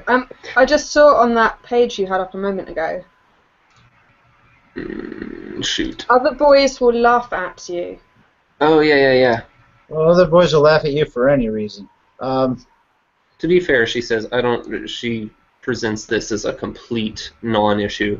Yeah. And I would actually disagree. I would actually say that's potentially one of the biggest issues. Well, I'm for those who know, and I'll go into I may have mentioned this before. I'm extremely homophobic when it comes to males and male nudity and sexuality and stuff. It grosses me out, but they have every right to do, make themselves happy or whatever, as long as it's consensual and blah, blah, blah. Right? Now, so when I was in middle school and high school, when it came to gym class, I was wearing my gym shorts underneath my pants. So when it came down, I just took off my pants, put them in the backpack, and I was right outside, like, within 2 minutes. Other people were like, stripping down and, like, maybe down to their underwear or whatever. I wasn't even doing that, no. And no, we did not shower in high school or middle school. It was not. They couldn't force us anymore.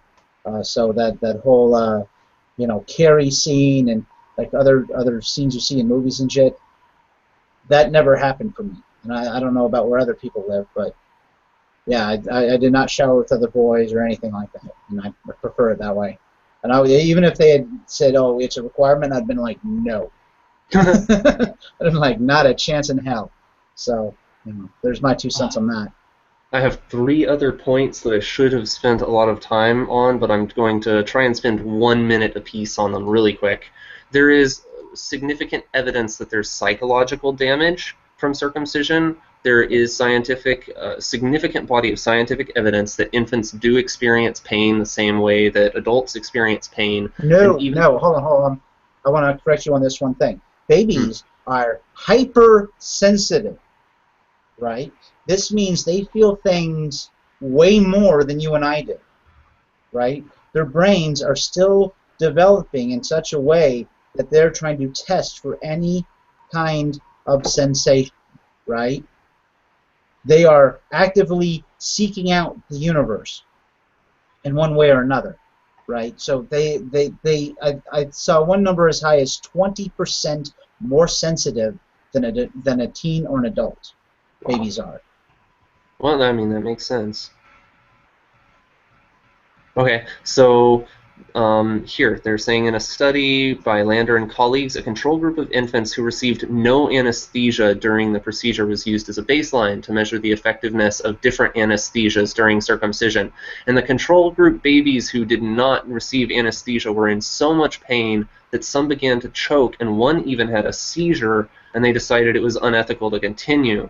It's also important to consider the effects of postoperative pain. Okay, blah, blah, blah. Research has demonstrated that cortisol associated with stress and pain spikes during circumcision.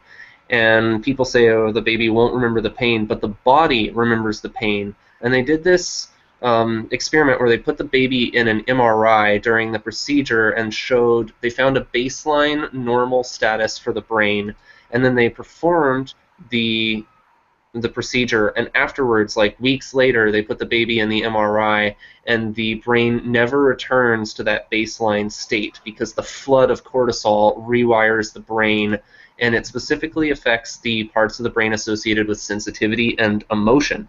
So there's a significant body of evidence to indicate that it can lead to emotional problems in the future, which leads me to this article. And this one was pretty recent, but according to a pretty big study, a Danish study of 300,000 children, boys circumcised before age 5 are twice as likely to develop autism.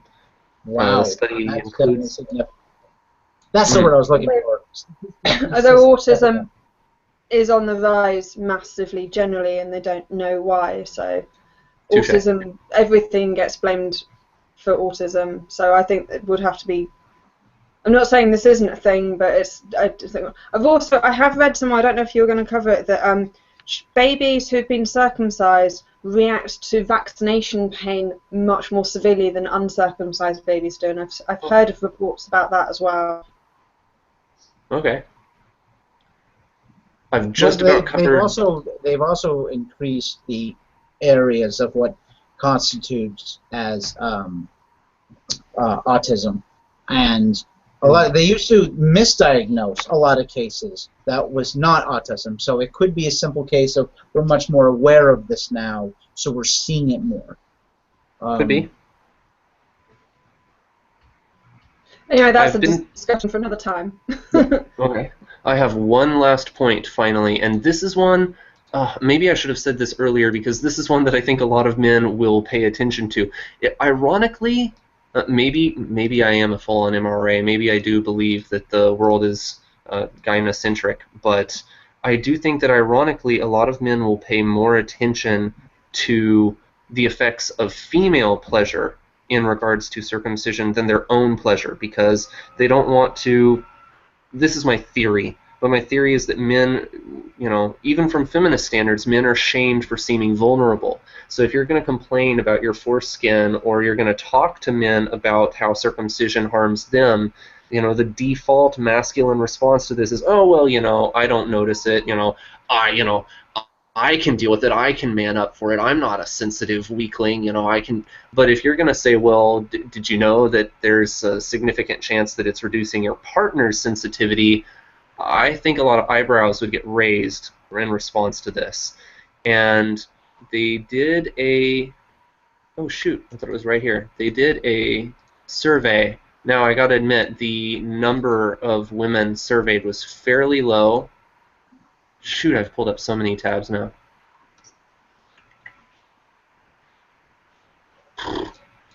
Okay, well, while you're looking for the proper tag, okay, yeah, go people, I've been asked a lot of times if I'm circumcised or not, and my response is this: if you want to know if I'm certain, my response is you're wearing too much clothing for you to know whether or not I'm circumcised, and you have to be the right gender. And are you saying it's nobody's business? What I'm saying is, if you want to know if I'm circumcised or not, you've got to be naked and female in front of me. Okay. And when like a lot of women will say, well, I won't have. Well, I got to know if you're circumcised or not, because I'd hate to get to the bed and find out that you're not circumcised, because we're not having sex if you're not circumcised. And my response is, and yes, I've heard this so many times. And my response to that is, well, are you circumcised? They're like, well, of course not. I'm a girl. I said, they have female circumcision. Like, why aren't you circumcised? Ew, you're dirty and disgusting?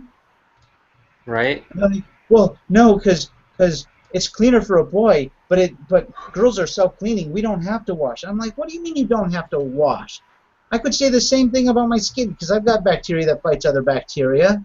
Like, what do you mean it's cleaner? How's it cleaner? I use soap. I use Dial soap every inch of my body. When I wash my hair, I use it with Dial soap. Like the hand thing, the 56-ounce container, yeah, I go through that pretty quickly, especially when I don't buzz my hair. But I use Dial soap everywhere, right? From head to toe, literally. And so, like, I'm clean. I know I'm clean because I make sure I'm clean. If a guy wasn't circumcised and he heard this maybe 2-3 times, or he had this a couple of times, do you think he would voluntarily just go and get circumcised just because it means there's more chance he's going to get laid? Not as an like, adult, no. socially. I highly doubt that. It's You worth think so? noting. It's worth noting Taylor Swift told, I'm pretty sure it was Zayn, she was dating a One Direction member for a while, and she told him that she didn't want to keep dating him unless he got cut, and he was like, okay, see ya, which I think is the appropriate response for men to have. But that's pretty high profile. I mean, we're talking about Taylor Swift demanding that for the sake of their relationship to continue, that he go has to mutilate. Yeah, that's pretty fucked up. Can you imagine how society would have responded even if he just said, you have to get my name tattooed on your body? Sorry. I think that's a perfectly appropriate thing to point out. Why should women be demanding these things? It's completely shallow. It's I really had this argument at work. And I swear to God. You'd never ask the She officer. screamed up and down that uncircumcised penises give women cervical cancer. And then she got her friend, like, no, I'm right about this. I'm right about this. And she got her mother, who also worked there.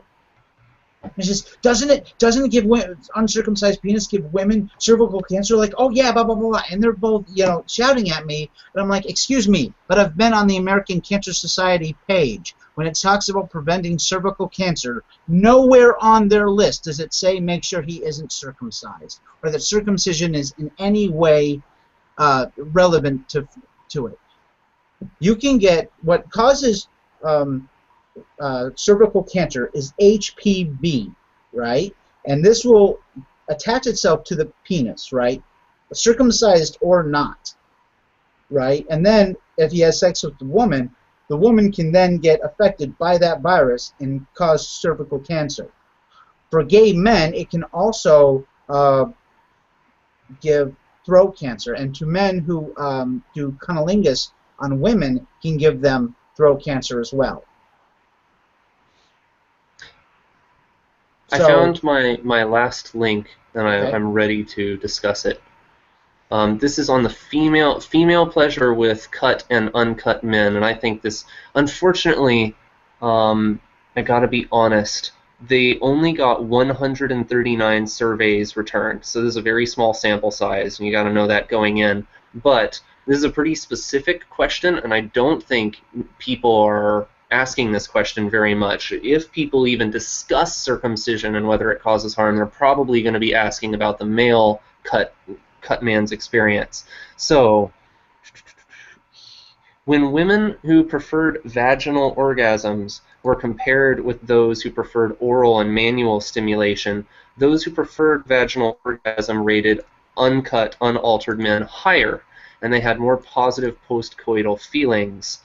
The women who were more likely to... Oh, no, I don't care about that. Women who did prefer circumcised cut partners were more likely to have had their first orgasm with a cut partner. So there may be some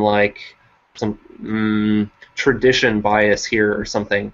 Although the women preferred circumcised partners, they still found uncut partners to evoke more vaginal fluid production, lower vaginal discomfort, and fewer complaints during intercourse than circumcised partners. In women who preferred circumcised men, there was no difference in their comparison of circumcised and unaltered men other than overall rating and a higher rate of premature ejaculation in unaltered partners. I don't like this page because it's so messy, but women are significantly more likely, here, with circumcised partners, women were more likely not to have a vaginal orgasm, whereas women were more likely to have a vaginal orgasm with an uncut, unaltered partner. Women are also more likely to state they had vaginal discomfort with a circumcised partner, either often or occasionally, as opposed to rarely or never. More women reported that they never achieved orgasm with circumcised cut partners than with unaltered partners. Also, they were more likely to report never having had a multiple orgasm with circumcised partners. They were also more likely to report never having a multiple orgasm with their cut partners. Okay, I can explain the overall analysis of this. With the gliding mechanism of an uncut penis, the foreskin actually is in contact with the vagina for most of a stroke until the very end, where the head will come out and emerge. And so what ends up happening is the foreskin receives most of the stimulation from inside the vagina, and then the glands pops out to get kind of the final kick of a thrust. What happens for the woman then is that you have this smooth thing coming in with a kind of a protrusion at the end. When the penis retracts from the vagina when it is uncut, it retracts this way, and then the whole foreskin, the whole shaft comes out evenly. However, if you don't have a foreskin, you have this thing coming in and out. Every guy knows this. The head of a cut penis has a coronal ridge. It's mushroom tipped. And what happens with this flared tip is that it actually pulls the lubrication out of the vagina. And so what they found is that especially in postmenopausal women who produce less natural vaginal lubrication, this actually can create significant discomfort, because what little lubrication they're providing is being literally removed from the vagina, whereas with a uncut partner, it's preserved, and this gliding action feels better for both partners. Hopefully that summarized things decently. So what did you do this evening? Well, I discussed circumcision and we had sexual actions. I'm sorry, that was childish. You know what? When I took human sexuality, everybody in the class reverted back to their grade school selves. Everybody, the professor, all the students, and we had, I believe, about a 4-to-1 ratio of girls to boys. There was only 4 guys in the entire class, right? Like there was 4 to 6 guys in the entire class. The rest made up nothing but women. I actually mentioned this because the teacher had us do a little survey thing, right? And I was like, well, when are we going to get the statistics back on the survey? And he goes, oh, not for a while, not until after the class is like long over. And I'm like, oh, I was hoping to get the results back because I was curious about like how many students said this and how many students said that. Right, I actually wanted to go over the figures because I'm a total nerd. And I mentioned to him, do you notice there are so many more females than there are males? And he goes, no, I didn't notice, but now that you mention it, you're right. And even then, they resorted to their young, because we were just, it was so funny. It was a really good class. I highly recommend anyone taking a human sexuality class. That being stated, you don't have to answer this, Blaise, if you don't want to. But if you would like, if there's anything on this topic you'd like to, what Patrick just mentioned, if there's any input you'd like to give on maybe your personal experience, or no? Living in the UK, it's much rarer to come across someone who's circumcised. So I don't have any experience with that. Okay. So I've only ever been with intact blokes. Okay. Moving on then. Okay.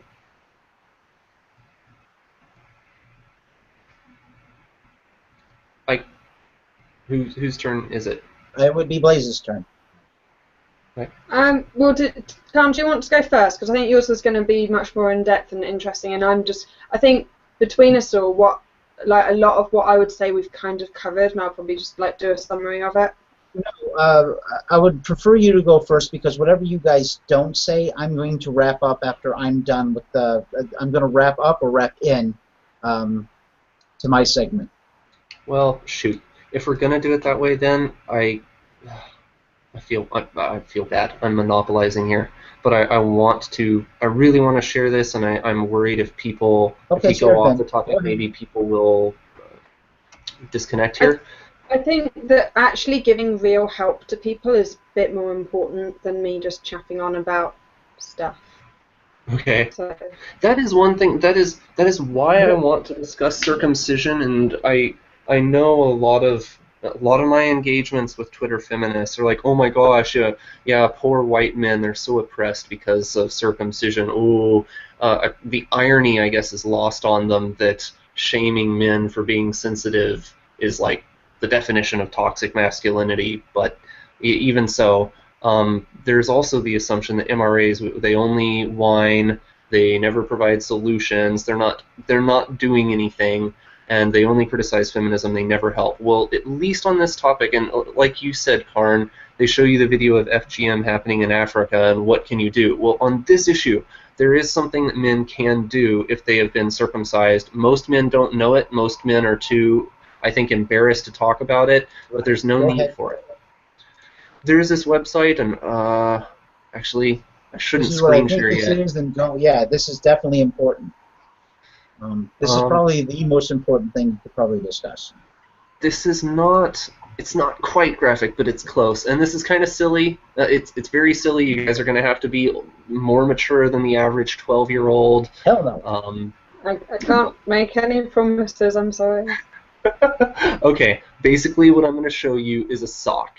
It's a little, I'm not sure what the material is made out of, but there's this website, and they call themselves Manhood, and it is literally a hood for your manhood.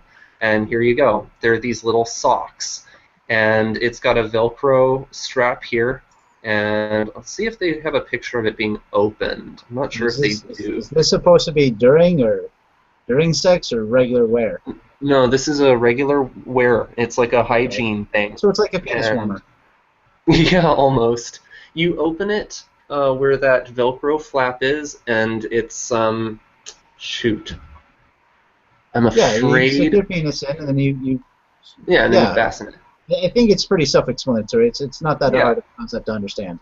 But anyways, keratinization happens because of exposure, but actually you can dekeratinize your glands. If you wear this thing for about a month, the glands will return to its normal state of being super sensitive, and you can actually see a texture difference. For cut men who don't do anything about the fact that they're cut, the next time that you're taking a look at yourself, you'll notice that the skin is kind of, I don't want to say flaky, but it looks, it doesn't look smooth. It looks kind of, I'm not even sure if bumpy is the right word, but dried out and kind of cracked. And sometimes if you're watching porn or for whatever reason you happen to see an uncut penis, they actually glisten and they look shiny and very smooth and leathery. Well, that's keratinization. When it's all cracked and dried out, you're keratinized, and when it's smooth and glossy looking, it's not keratinized. And you can get this back. Since the foreskin has been removed, the glands now becomes the most sensitive part of your penis, except for that tiny ridge of scar tissue left over from the foreskin. So you can significantly improve your sensitivity by wearing one of these things, and it's entirely passive. You just put this thing on like it's a sock. If you're too embarrassed or nervous about losing it or something throughout the day, you can just wear it while you're asleep, and even that will protect it from air and a lot of friction while you sleep. That's 8 to 10 hours of your day, give or take. Really basic, really simple. It's $20, which might seem like a lot. Frankly, you could probably make one of these yourself, some sort of makeshift thing. Make sure it's a very light, like a very soft cloth, right? So like silk or something. Yeah. Do you not just put a sock on it? I would not, like maybe Egyptian cotton if you can afford it. Yeah, yeah. If you can get like a really nice, would that work? Well, yeah, technically a condom would work. I mean, it'd be kind of weird considering you're. I don't think a condom would work because of the way the plastic of the latex works, right? I would not recommend a condom. However, now that since we're on this topic, and this should be the last thing before we move on to Blaise, you can regrow, you can get back your foreskin, right? Oh, yes, you can, and you can get about 75% of the sensitivity back, up to 75% back, which is pretty good. But you're never going to get the full sensation back. You've been cut. The nerves are dead and gone and removed, right? You don't regrow nerves back. Right. You typically anyway. I'm sure there's at least 1 or 2 rare cases where, you know, whatever. But you can get it back. There will be information on the down below how you can get your foreskin back. Well, I have that here, this thing. Well, yeah, that's one method. You can grow it back because skin stretches and pulls, right? So you can do it on your own with your own hand, right? There's this method as well. This thing I think is so you can apply a strap. Some people do this. This looks so complicated to me, and I'm not gonna show it. But you can like apply this really long elastic band and connect it to the remaining foreskin tissue, and then you like wrap that strap around your leg or some part of your body. It's a really long elastic strap, and basically it's just constantly tugging on the skin. That looks really convoluted. This thing also looks kind of convoluted, but it's basically the highest rated restorative device out there, and I'll explain it really quickly. The thing on the very left, the head down there, pushes up against the gland's head, and then this thing in the middle slides back and forth, and the soft plastic here rolls up, and you roll it up, and then you put the cap over the glands, and you roll whatever remaining foreskin tissue you have up into the cup, and then you push the soft plastic down so it like grabs. You see it here where it's up and then down. It grabs the foreskin skin there, and then you take the elastic rubber bands and you pull them down. You pull the cap down and you attach the rubber bands to these notches at the edge, and it's called a dual tension restorer because these rubber bands will put pressure on the cap to push the glands backwards, and then it also pulls the suction part forwards, so it pushes your glands backwards while applying tension and stretching the foreskin forwards. And this thing is pretty small. It's pretty invisible under clothing. It's another passive thing. You don't have to attach all this crazy stuff to yourself all over your body. And it's said that it takes between 5 to 10 years on average to fully regrow, to fully restore a foreskin. But this thing is considered one of the most effective means of 5 to 10 years. Yeah, it takes a while. But that's with this device. Other devices may take sooner. It's not surprising. Yeah. And that's with daily wearing. So the little sock thing, it's not going to restore your foreskin, but it will give you some sensitivity back, and it's far less of a commitment.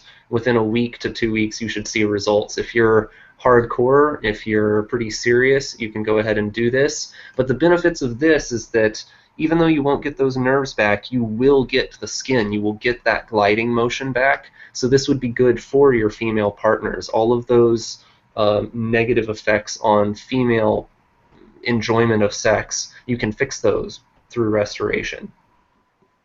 So we didn't just talk about shit. We actually showed you a way that you could actively improve yourself, if you so choose, if you've been cut. I think that which is what I want this to be. Which is what I want the Bear Brigade to do. I want us to actively do things. We actively inform people not just about facts and figures, but how they could actually improve their lives. So I'm happy with that. Yay! Okay. Sorry, I'm done now. See, I told you guys it's to take longer than 2 hours. You were right. You were right. And this is going to be like Fight Club. We will go on as long as we have to. This is going to be one full, completely informative video. Go Blaise.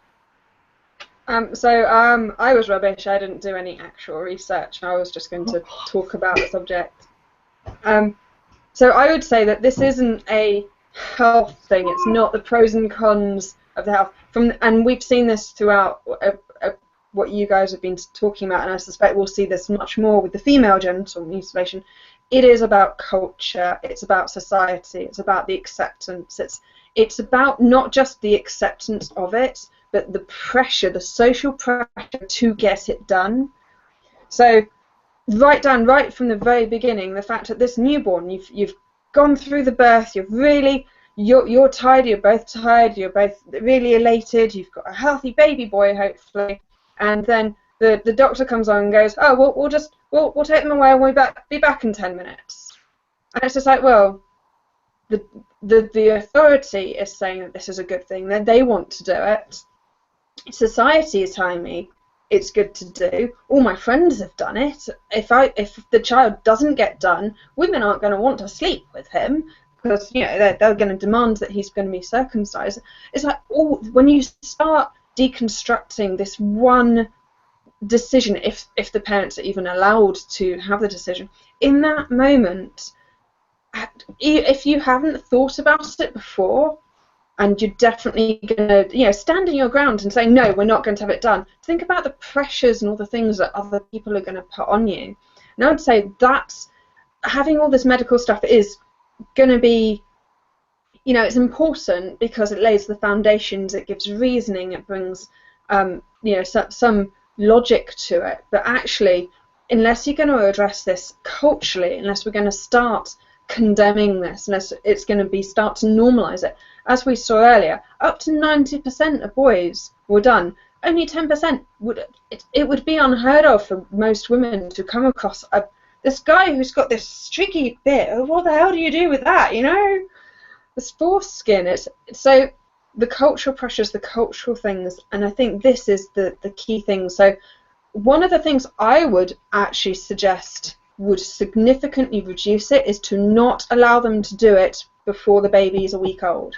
So in the Bible, they do say that the child should be 8 days old. If you allow the parent to take the baby home and then they'll have to bring the baby back, I reckon just doing that, you would significantly reduce the amount of children being circumcised. Also, I do think we need to address this, how much they make money out of it. As we've discussed earlier, there is incentive for the doctors to encourage the circumcision. Again, this voice of authority, this voice of reason, and to normalise it in terms of religion and the normality, making it not. I don't want to say that children who have it done should be looked down on, but this is the thing. The difference between condemn and condone. Is it possible to be neutral about it, or do we genuinely have to start going, oh, well, you're circumcised? So I don't want to go too far the other way. No, but I maybe think it is barbaric, and you're doing something to permanently alter. Yeah, but you don't want these. You don't want the boys who've had it done to them to feel shame. No. We should that's what I mean. Is you shouldn't make the boys feel shame that they've had it or haven't had it, particularly if they haven't had a choice. So I think that's in changing this. I think that is something that we have to be very careful about. When you shame, you should never shame. So, you should never shame a woman for being raped or a man for being raped, or someone for the fact that they were beaten, right? You shame the person who did it to them. Yeah. We shame rapists. We shame child abusers. It's not the child's fault if a child was abused. You shame the abuser. Now, if the person made an uninformed decision, you can't really hold that against them, because a lot of doctors will go to a woman right after she's given birth, right after she spent so many hours in labor, right, or still drugged up, and ask, do you want your baby circumcised? And how can they make an informed informed decision on a snap of a finger like that? Now, if they brought the issue to you way before, months earlier, maybe you can research it, do your own pros and cons, make the best choice you can. But when you're sitting there, the best choice you can make, it's just. I know one. I talked to one woman who had that exact circumstance happen to her, right? And she thought and what she told me was, well, she doesn't want her child to look different in the locker room. That was literally her exact words, right? And she said, a moment later, right? They took my son down the hallway, and I heard the loudest scream in my life. The moment she heard her son scream, she said, "Oh my God, I made the wrong decision," and she never stopped regretting it since. I've heard a colloquial. I've seen a YouTube video of someone saying something similar. So his first son is circumcised. He would not let them take his first son away from his side. He went with them and watched the procedure. And his second son is not circumcised because he watched the first one being done, and he said never again. He would not put another child through that. He said it was absolutely abhorrent. I wonder what the second and the first son think about each other, though, because they've got to know that happened, right? Like, does the first son feel like so angered or whatever that it was done to him? Yeah, that's going to be quite an interesting one. Do circumcise, but by denying the child the right to choose, I think that having them done at 13 is better, because at least the child has some say in it. But even then, again, the social pressures of not getting it done. Oh, do you not want to be a man? You know, the social pressure has a... How are you more of a man to have your manhood cut off? So, as you said earlier, that they go through the ritual of becoming a man at 13, and part of that ritual is to have your foreskin removed. Yeah. So the implication is if you don't have it done, you have not reached manhood. Yeah. So again, we have a lot of social issues. I don't think that this is a health issue. I think this is a social issue, and we need to address these social it makes as much a sense as what Pike and I were in a conversation on Twitter. So this is sort of like a Twitter of the week kind of thing, where someone said a real man does not hit a woman even if the woman is hitting him, kind of thing. I'm doing this. This is not verbatim. This is generally what they were saying. It's like, wait, how are you? No, they said you're a pussy if you hit a woman back. You're a pussy if you hit a woman back. Now, how are you not a man if you don't stand up for yourself? Like, that's an image of manhood, is being able to stand up for yourself, even against someone who's a lot bigger than you, right? You still stand there and hold your ground. You don't run out of fear just because you might lose.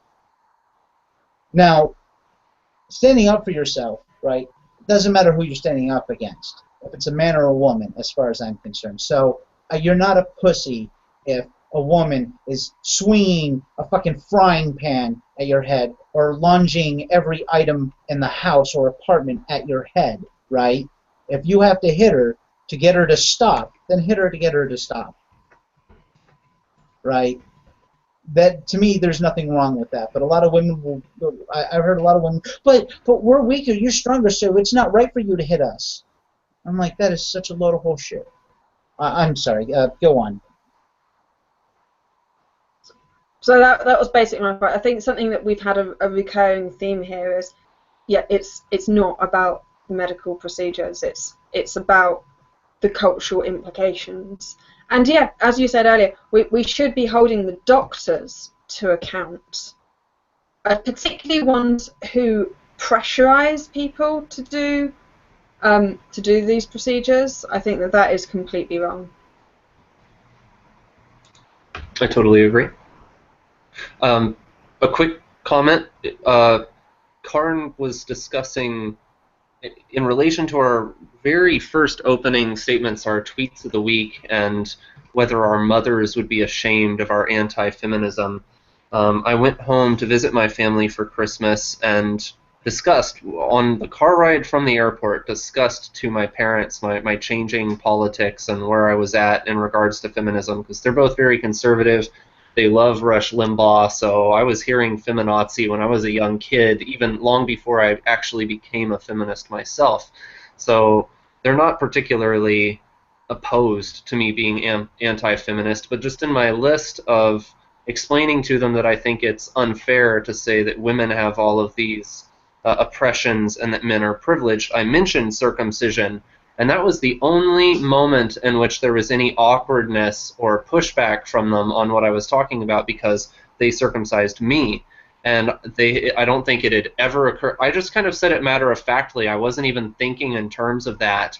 But there was just a moment of hesitation. No one said anything, but I could tell the tone shifted for a second. It was like, oh, do you do you resent us for doing that? And the question was never asked, and I didn't push the issue, but I don't think either of them really were exposed to much of the science. It's just that's what happened. That's what was done to my dad, and that's what they did to me, and no one really gave it a second thought until I had mentioned it and pointed it out. I think that's going to be a massive... if you're going to sort of circumcision, it does mean parents admitting that they potentially made a mistake with their children at birth, or when, by having their children done.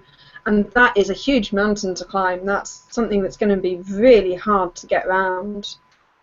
Yeah, this is also kind of like a woman's issue too, because if I was a mother, right, and I spent 9 months carrying this fetus around, came to term, and the first thing that I did was make the wrong decision of having a son circumcised, and hear the scream like all the way down the hallway and go, oh my God, I made the wrong decision. how many mothers have gone through that? How many mothers have said, oh God, this was the wrong choice, right? Like how many mothers, because as a mother, right, you think, this is my baby boy, right? This is mama's boy, right? When I get old, he's going to be taking care of me. And the first thing you do is harm your child, right? The first thing you do is the wrong choice. The first thing you do as a mother, right, and you've regretted your first decision, because this is not a decision you can reverse at any point in time, right? Once it's cut, it's cut. You can't unring that bell. I can't imagine what a mother could fully go through making that choice and realizing, oh my God, it was the wrong thing to do. Yeah, that must be like really hard to reconcile. And again, the whole social thing. So if you don't get it done at birth, they could always get done later. So you can test the waters and so. But then socially, how acceptable is it to not be circumcised? So as you were saying earlier, Khan, having women refuse to sleep with you. There's this whole caboodle, and I don't think it's about the pros and cons of the health at all. It is almost exclusively a social issue. But I think we should hear a bit about female genital mutilation now, and it's interesting how we call it female genital mutilation, but not male genital mutilation. Well, it's funny you say that because I'm getting into that. So I'm looking forward to be educated on this. Okay, well, first of all, female circumcision, and I'm not going to call it female genital mutilation. I'm not calling it that.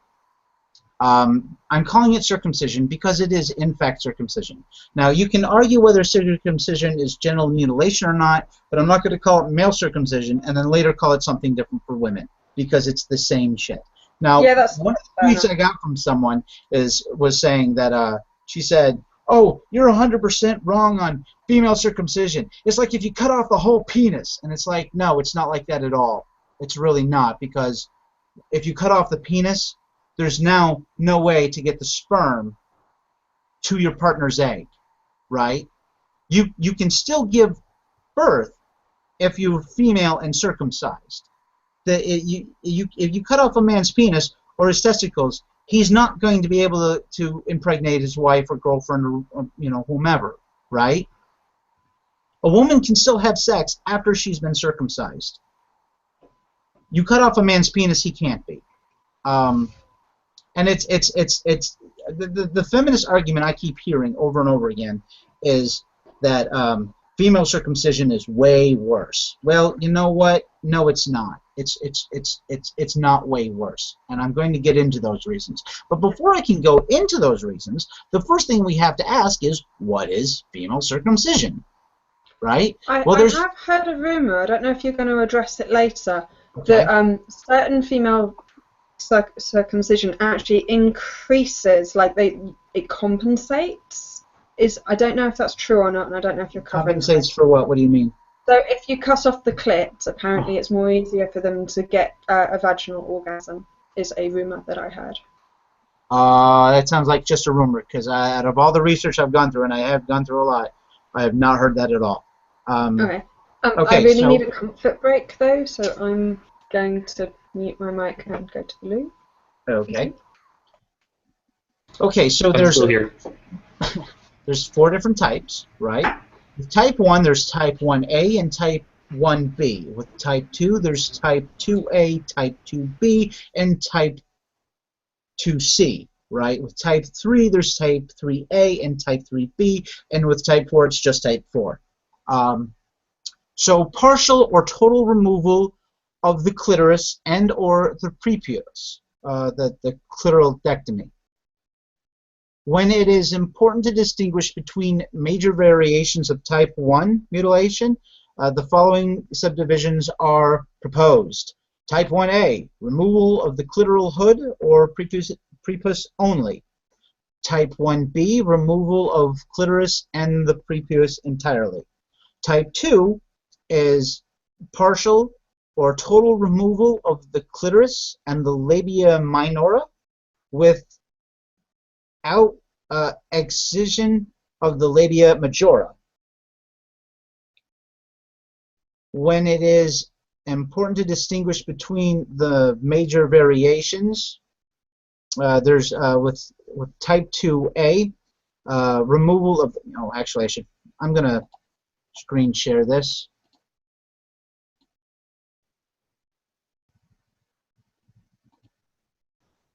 Where's that? Okay, there we go. I got a bunch of windows up myself, so I wasn't sure if this was going to be it or not. All right, so type 2A is removal of the labia minora only. Type 2B, partial or total removal of the clitoris and the labia minora. With type 2C, partial or total removal of the clitoris, the labia minora, and the labia majora.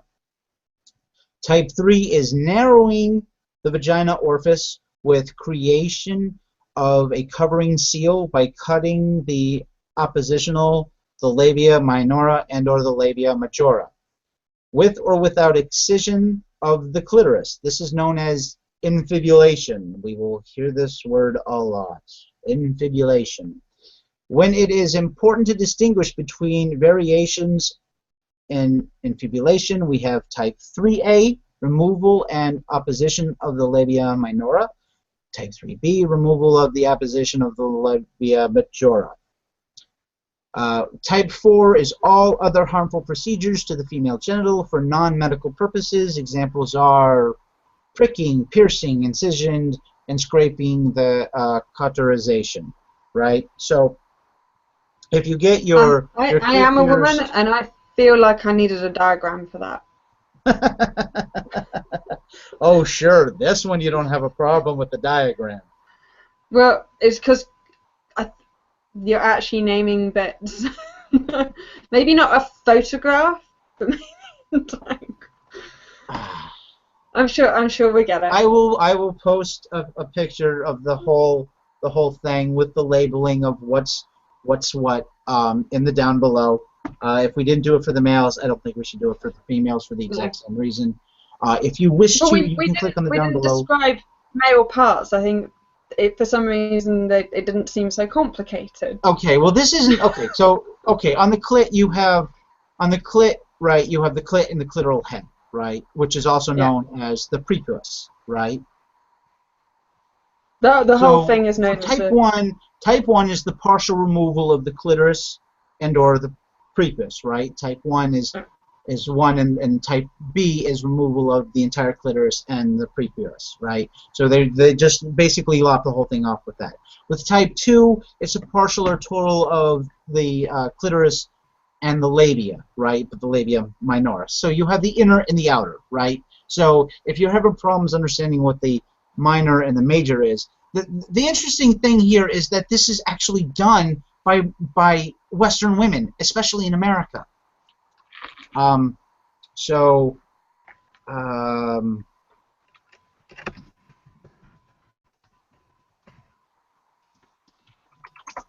probably see when I'm typing and everything else. More women are having vaginal reconstructive surgery, right? So they don't like how they're... Oh, I was hoping for numbers and stuff. Okay, so there's a lot of Americans, right now, where like the number one is for augmentation is breast enhancement, right? And next, they've moved down to the vagina because they wanted their vagina. Now, this was like about 10 years ago. This had become real popular. Women wanted their vaginas to look like they do in porno magazines and shit. So they go in to have their vagina, and then this is where they have part of the labia cut. So one looks like it's longer or shorter because they've got like flaps out and whatnot.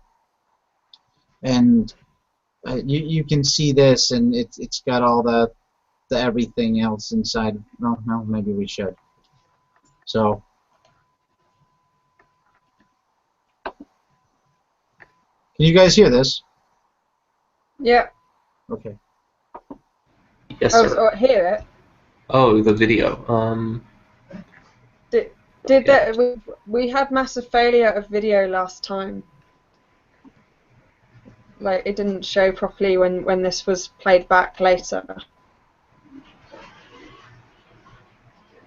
We need to lock and prioritize Karn's screen, and also I'm not getting sound from the video. Oh, that's what I was just asking if you guys heard the sound from the video. Okay. Well, that just basically showed. You're right. I don't have it. No, it's clicked on me. Probably because I'm screen sharing. But Well, I've just got a picture which just like. Present to everyone. Okay. I got a weird thing up there for some reason. All right. So for those of you who want to look over this later, the interesting thing is what they just described was similar, if not dead on, to female circumcision. You're removing parts of the labia in one of them, and also the clitoris and the clitoral head, right? So it's either partial of one of the, like, depending on what culture you're talking about, they're going to be different because each culture is different, right? And I have a bunch of links up here as well. I've just got a picture that just really briefly shows like which bits are which. Yeah, that's okay. That's all I really wanted to go over anyway. All right, so here's the major types, right? And okay, Lisa Wade, PhD. While I'm mostly well known for my work on hookup culture, I've written exclusively on different topics altogether on how Americans talk about female genital cutting practices, better known as female genital mutilation. While female genital cutting are passionately opposed by essentially all Americans who learn about them, our understanding that the practice is, in fact, skewed by misinformation, ethnocentrism, and a history of portraying Africans as naive, backwards, and cruelly barbaric. She goes on to say in this article that it doesn't help to call it genital mutilation because you're offending the people who you're trying to convince not to do this. People who support female genital cutting typically believe that the cut of the body is more aesthetically pleasing one. The term mutilation may appeal to certain Westerners, but people in communities where cutting occurs largely find the term confusing or offensive. Infibulation involves trimming and fusing the labia so as to close the vulva, leaving an opening in the back for intercourse, urination, and mensa. Mensa, for those of you who don't know, is the medical term for your periods. Menstruation. In fact, 10% of the procedures involving infibulation. The remainder involve trimming, cutting, or sacrification of the clitoris, clitoral hood, prepuce, or labia minora and majora. While none of these procedures likely sound appealing, some are more extensive than others. Research has shown that women with cutting are sexually responsive. Women who have undergone genital surgeries report rich sexual lives, including desire, arousal, orgasm, and satisfaction. So, like when I said before that it's not the same as just cutting off the penis, I wasn't kidding here. Even though that's women orgasm either clitorally or vaginally, right? The vagina is still there and intact, right? So you can still orgasm via the vagina. And I'm not saying that this is an argument for circumcision. I'm just stating the facts. Health complications of genetic cutting represent the exceptional rather than the rule. News reports often include a long list of acute and long-term negative medical consequences of female genital cutting, and these may feel intuitively true, but efforts to document these injuries suggest that the health problems are, for the most part, no more common in cut than uncut women, the report concludes. And I'm going to produce other web information here that contradicts this one. From a public health point, the vast majority of genital surgeries in Africa are safe even with current procedures and under current conditions. Girls are not generally cut in response to the influence of girls are not generally cut in response to the influence of cruel patriarchs. Most societies that cut girls also cut boys. Some groups that engage in cutting have relatively permissive sexual rules for women. Some do not. And female genital cutting practices are typically controlled and organized by women. Correspondingly, men control male genital surgeries. Female genital genital cutting are not an African practice. Here's a diagram. Can you guys see this pretty well? Yeah. Okay. Yes. Okay. The procedure we label as female genital mutilation occurs only in some parts of Africa and occur outside of the continent as well. Moreover, cosmetic genital surgeries in the U.S. are among the fastest growing procedures. These include clitoral reduction, circumcision of the clitoral foreskin, labia trimmings, and vaginal tightenings, not to mention Moen's liposuctions. Okay, that one I'm not sure what that is. Collagen injections into the G-spot, color corrections of the vulva, and anal bleaching. I've actually heard of the anal bleaching. I do not understand that at all. But yeah, so there is, like, this goes over what I was talking about with it almost being, you know, pretty on parallel to, you know. So can I just check? This is very different from sewing the woman up. Sewing the woman up is infibulation. It's specifically only infibulation.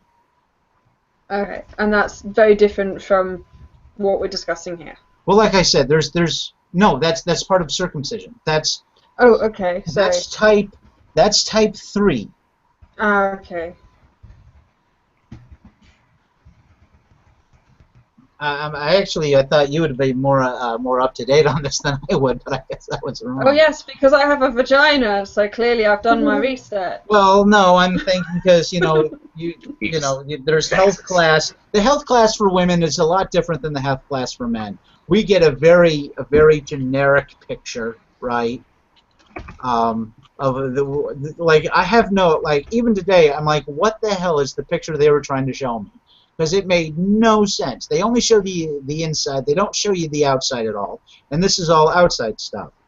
You know, and you have all these things. I don't have any of these. Right? So, you know, the way we segregate the sex around the world, I think is just, it's phenomenal. Right? So, like, in Japanese culture, right, they have washrooms where a bunch of guys are naked and scrubbing down before they go take a bath or a shower, right? Right. We see this in a lot of animes, even in Naruto, one of the movies where Naruto goes into a parallel universe. I don't know. Well, anyways, okay. So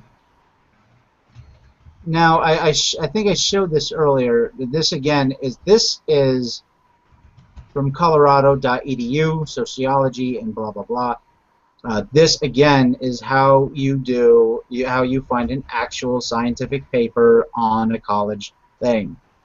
The guy, the website he showed me earlier from Stanford was a joke. See, again, we have a bunch of references at the bottom here. All this will be posted in the down below for any questions. And honestly, it's been so long I forgot what information I got from here.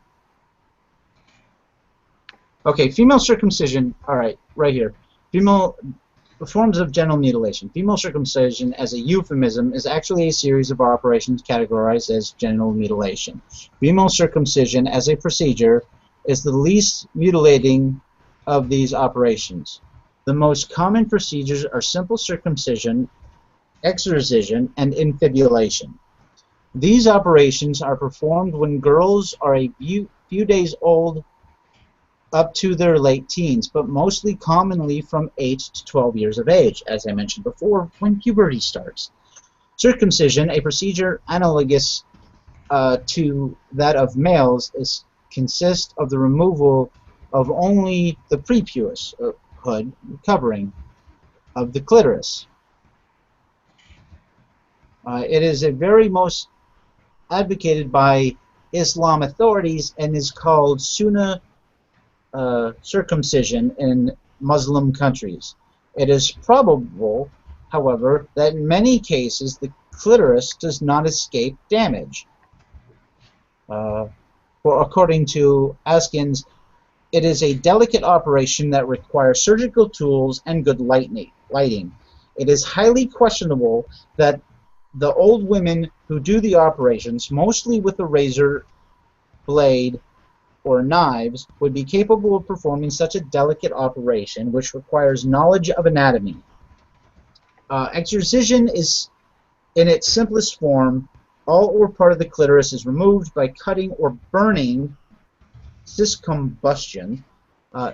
Usually, the adjacent parts of the labia minora are removed, sometimes the entire labia minora, and occasionally the labia majora as well. Clitoridectomy without removal of the labia is sometimes called Sunnah circumcision too. With infibulation, the entire clitoris, labia minora, and outer surfaces of the labia majora are removed. The two sides of the labia majora are then fastened together, leaving only a small posterior opening for urination and menstrual blood to pass through. In Somalia and the southern tip of the Arabian Peninsula, a region anthropologists have called the land of the sown women, because of the prevalence of infibulation. The clitoris is not always removed. And then it cites a source. Infibulation with excision is often called pharaonic circumcision because it was practiced in ancient Egypt. But when it is practiced in Egypt, it is called Sudanese circumcision because it is so prevalent in Sudan. Infibulation is the most painful and debilitating of these procedures, especially since it is often done repeatedly to women. In some tribes, thorns are inserted transversely through the wound edge, and the thorns are held in place by a piece of thread. Oy. Why would you do that? I don't want to read to find out. But let's go on. It would significantly discourage rape. That maybe that could be it. It would also discourage any kind of motion involving the hips. So dancing's out. Although oddly enough, after circumcision, in some cultures they make them dance after, and I'm going to read through that. Control of sexual behavior. In addition to being a convert reason or latent consequence of genital mutilation, is performed as religious duty or initiation ceremony. Control of sexual behavior is also commonly acknowledged reasons for genital mutilation. Yeah, because, well, we'll get into that later. Excision is used to attain sexual desire and to make women less vulnerable to sexual temptation before or after marriage. There's a YouTube video that I saw a while ago where a woman was saying, well, yeah, because women's sexuality is too strong. if she's like, I wouldn't want all my clitoris there because I'd want sex too often. For those who don't know, the human clitoris has more nerve endings than in any other animal with the clitoris, right? So, I mean, these body parts, you can see them in other mammals and stuff. The human clitoris has more nerve endings than any other clitoris, and they're so compact and together. That's why it's so sensitive. So I'm going to assume that most of these procedures are not done under anaesthetic due to where these places are prevalent, and I'm going to assume that you get an awful lot of complications because a lot of these places, let's be fair, are third world countries where then they don't have the same hygiene standards. Yeah, well, like it said, it's usually done in a hut with an old woman who's got a razor blade or a piece of broken glass, or, you know, something along those lines.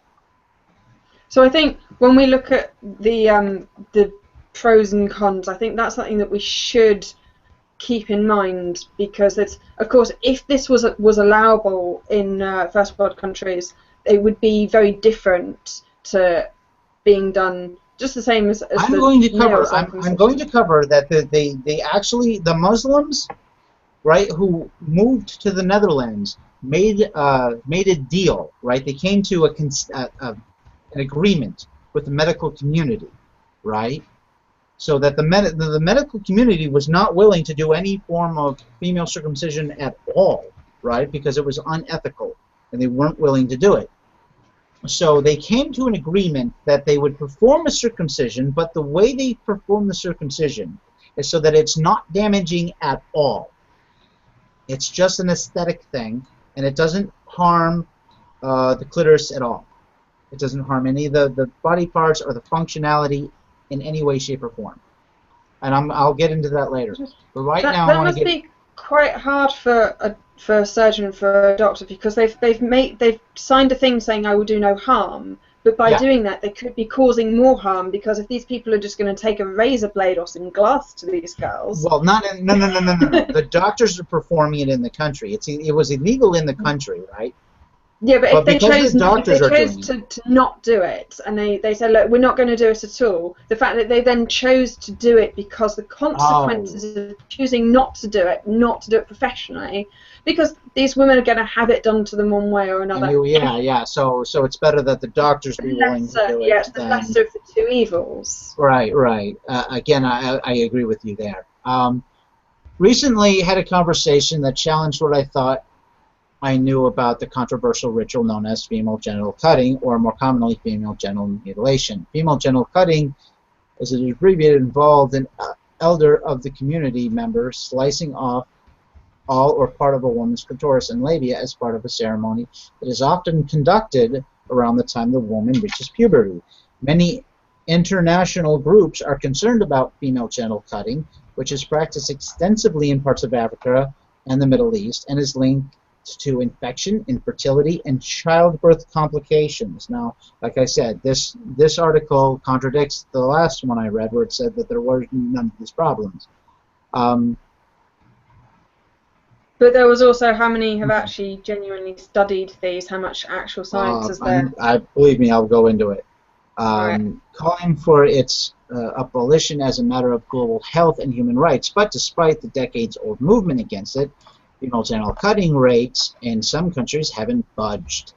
While younger women are increasingly going uncut in countries such as Nigeria and the Central African Republic, according to surveys by Population Reference Bureau, in Egypt, more than 80% of teenage girls still undergo the procedure. Now, this was April 8, 2015, but I believe Egypt has made it illegal now.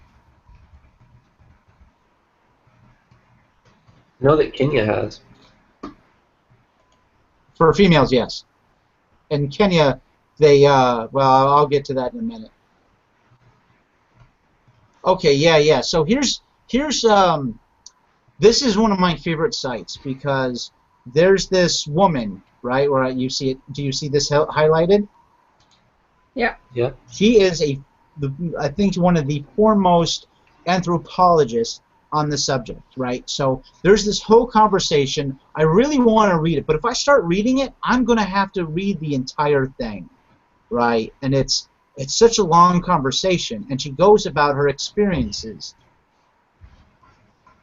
Here's part I'm going to read, right? Because this is so good. The bride came out and joined the dancing. Oh, hold on. I almost died. Right? Because she just watched the girl get cut. She just watched, because before the bride and the groom go in, the female gets circumcised. So she comes out and joins the dancing.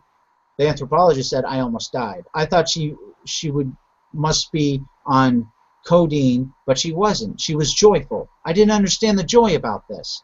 But later I remembered that when I gave birth to my first son, I had a very difficult delivery. After my son was born, everyone in the delivery room popped a bottle of champagne. I felt like I had been hit by a Mack truck. She spells Mack truck wrong. And they were toasting champagne, but it was a good pain. And that's what this was. The girl had become a woman. When I went back 2 years later, the girl came to me and gave me the pills back. She said, you don't understand. This is not our way. And I didn't do that. I wouldn't be a woman now. And if I didn't do that, I wouldn't be a woman now. I understood why, and I respected her.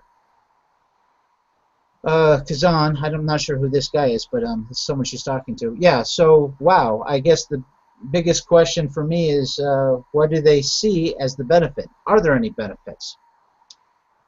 This is not true everywhere, but there isn't. It's not about virginity. It's not about modesty, and it is in some other cultures. The Redilia are sexually active before they're married, both men and women, and it's completely culturally accepted. The women in this group going to go live with her husband's family, and it's part of inclusion among other women whose identity is as circumcised women. She's reliant on her mother-in-law and her husband's kin. So it's part of becoming inducted into a female network that's really important. Also for us, we believe that our bodies are natural and perfect. Not everybody believes that. Some people in Africa believe that the bodies are androgynous and that all males and female bodies contain male and female parts. So a man's foreskin is a female part. And for females, the covering of the clitoris is a male part. The idea of becoming a wholly formed female, including being cut, having any part that is somewhat male-like removed from the body. So, yeah, I mean, she goes wholly into a lot of these, like this particular culture, and she comes up in some of the other research that I've here she is again. And this summary, I think, is very important.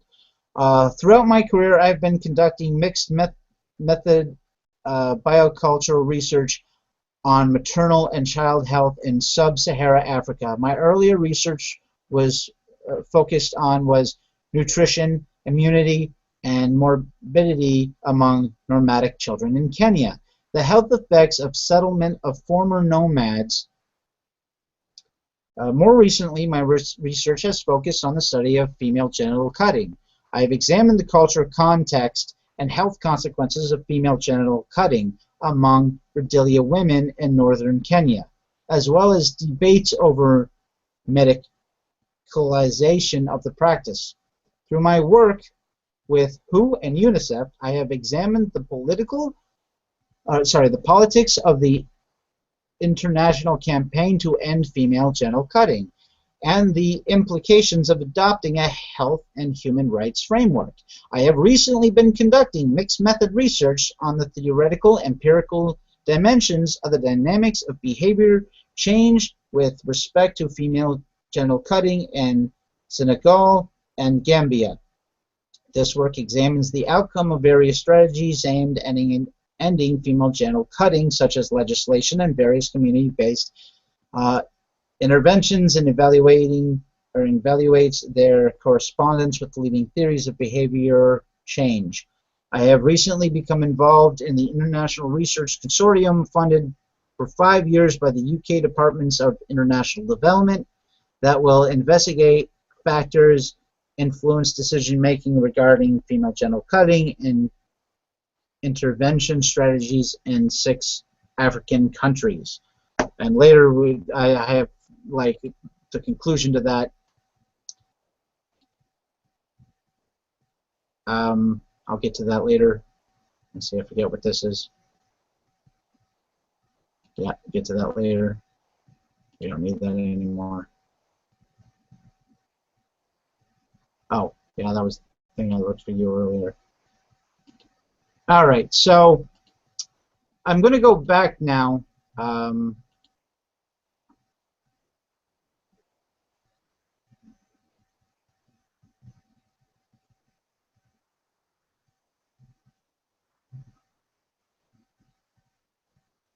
Okay, uncircumcised women. Mothers who have their daughters circumcised believe that they are doing the right thing because their children would become social outcasts if they did not get circumcised. The consequences of not undergoing the ritual are extreme.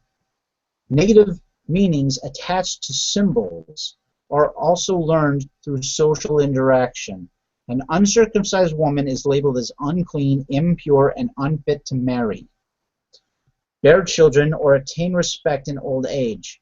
Interviews of the Sabini people of Uganda state that an uncircumcised woman who marries into a community is always lowest in the pecking order of village women, and she is not allowed to perform the public duties of a wife, such as serving elders. Uncut women are called girls, no matter what their age is, and are forbidden to speak at community gatherings. The social pressures are so intense that uncircumcised wives often become circumcised as adults. That's Abu Sharaf, 1998. Yeah, that's pretty extreme. So this is, so we are talking third world countries here. So I think we should, when we were talking about circumcised men, we seem to be talking a lot more about the consequences in first world countries, and this seems to concentrate very much on third world countries, and that's quite interesting. And the social implications would clearly an intact male in the US is going to have a very different social experience than these girls who have refused to or have not been cut, so that it's very difficult to compare the two in a social setting without taking. Well, it also depends on what first world. If you're talking about the first world in the UK, right, in downtown London, it's going to be a lot different than the first world in Texas, right? Well, they don't exclude people from office if they're intact. Well, that's true. But then again, so you wouldn't know unless somebody told you, right?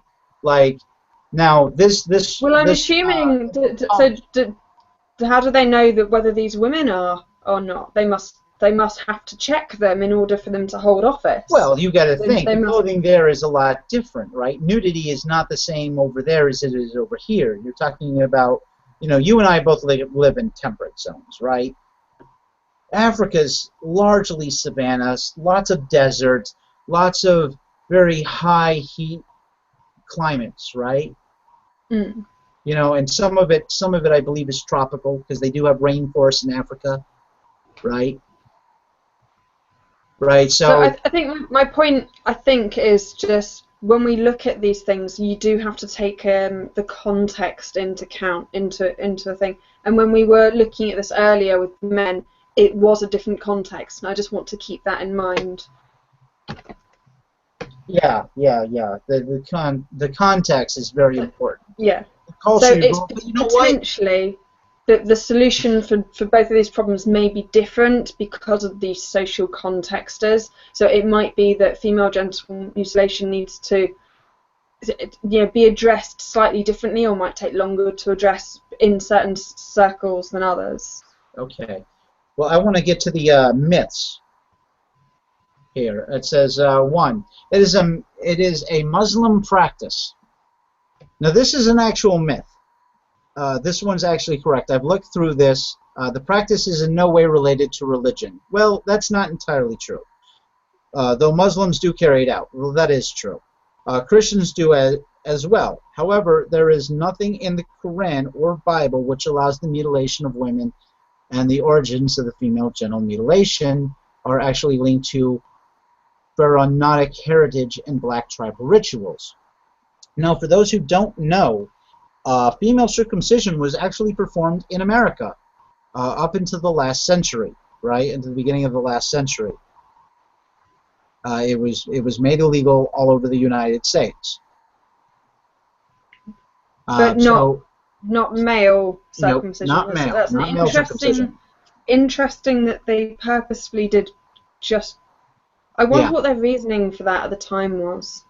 As a symposium for religious leaders and medical personnel on female genital mutilation as a form of violence was organized by the IAC in collaboration with the Gambian Committee on Traditional Practices and blah, blah, blah, blah. The reached the conclusion that female genital mutilation is not prescribed by any religion, and that the teaching does not advocate mutilation, and they have resolved to fight against its practice.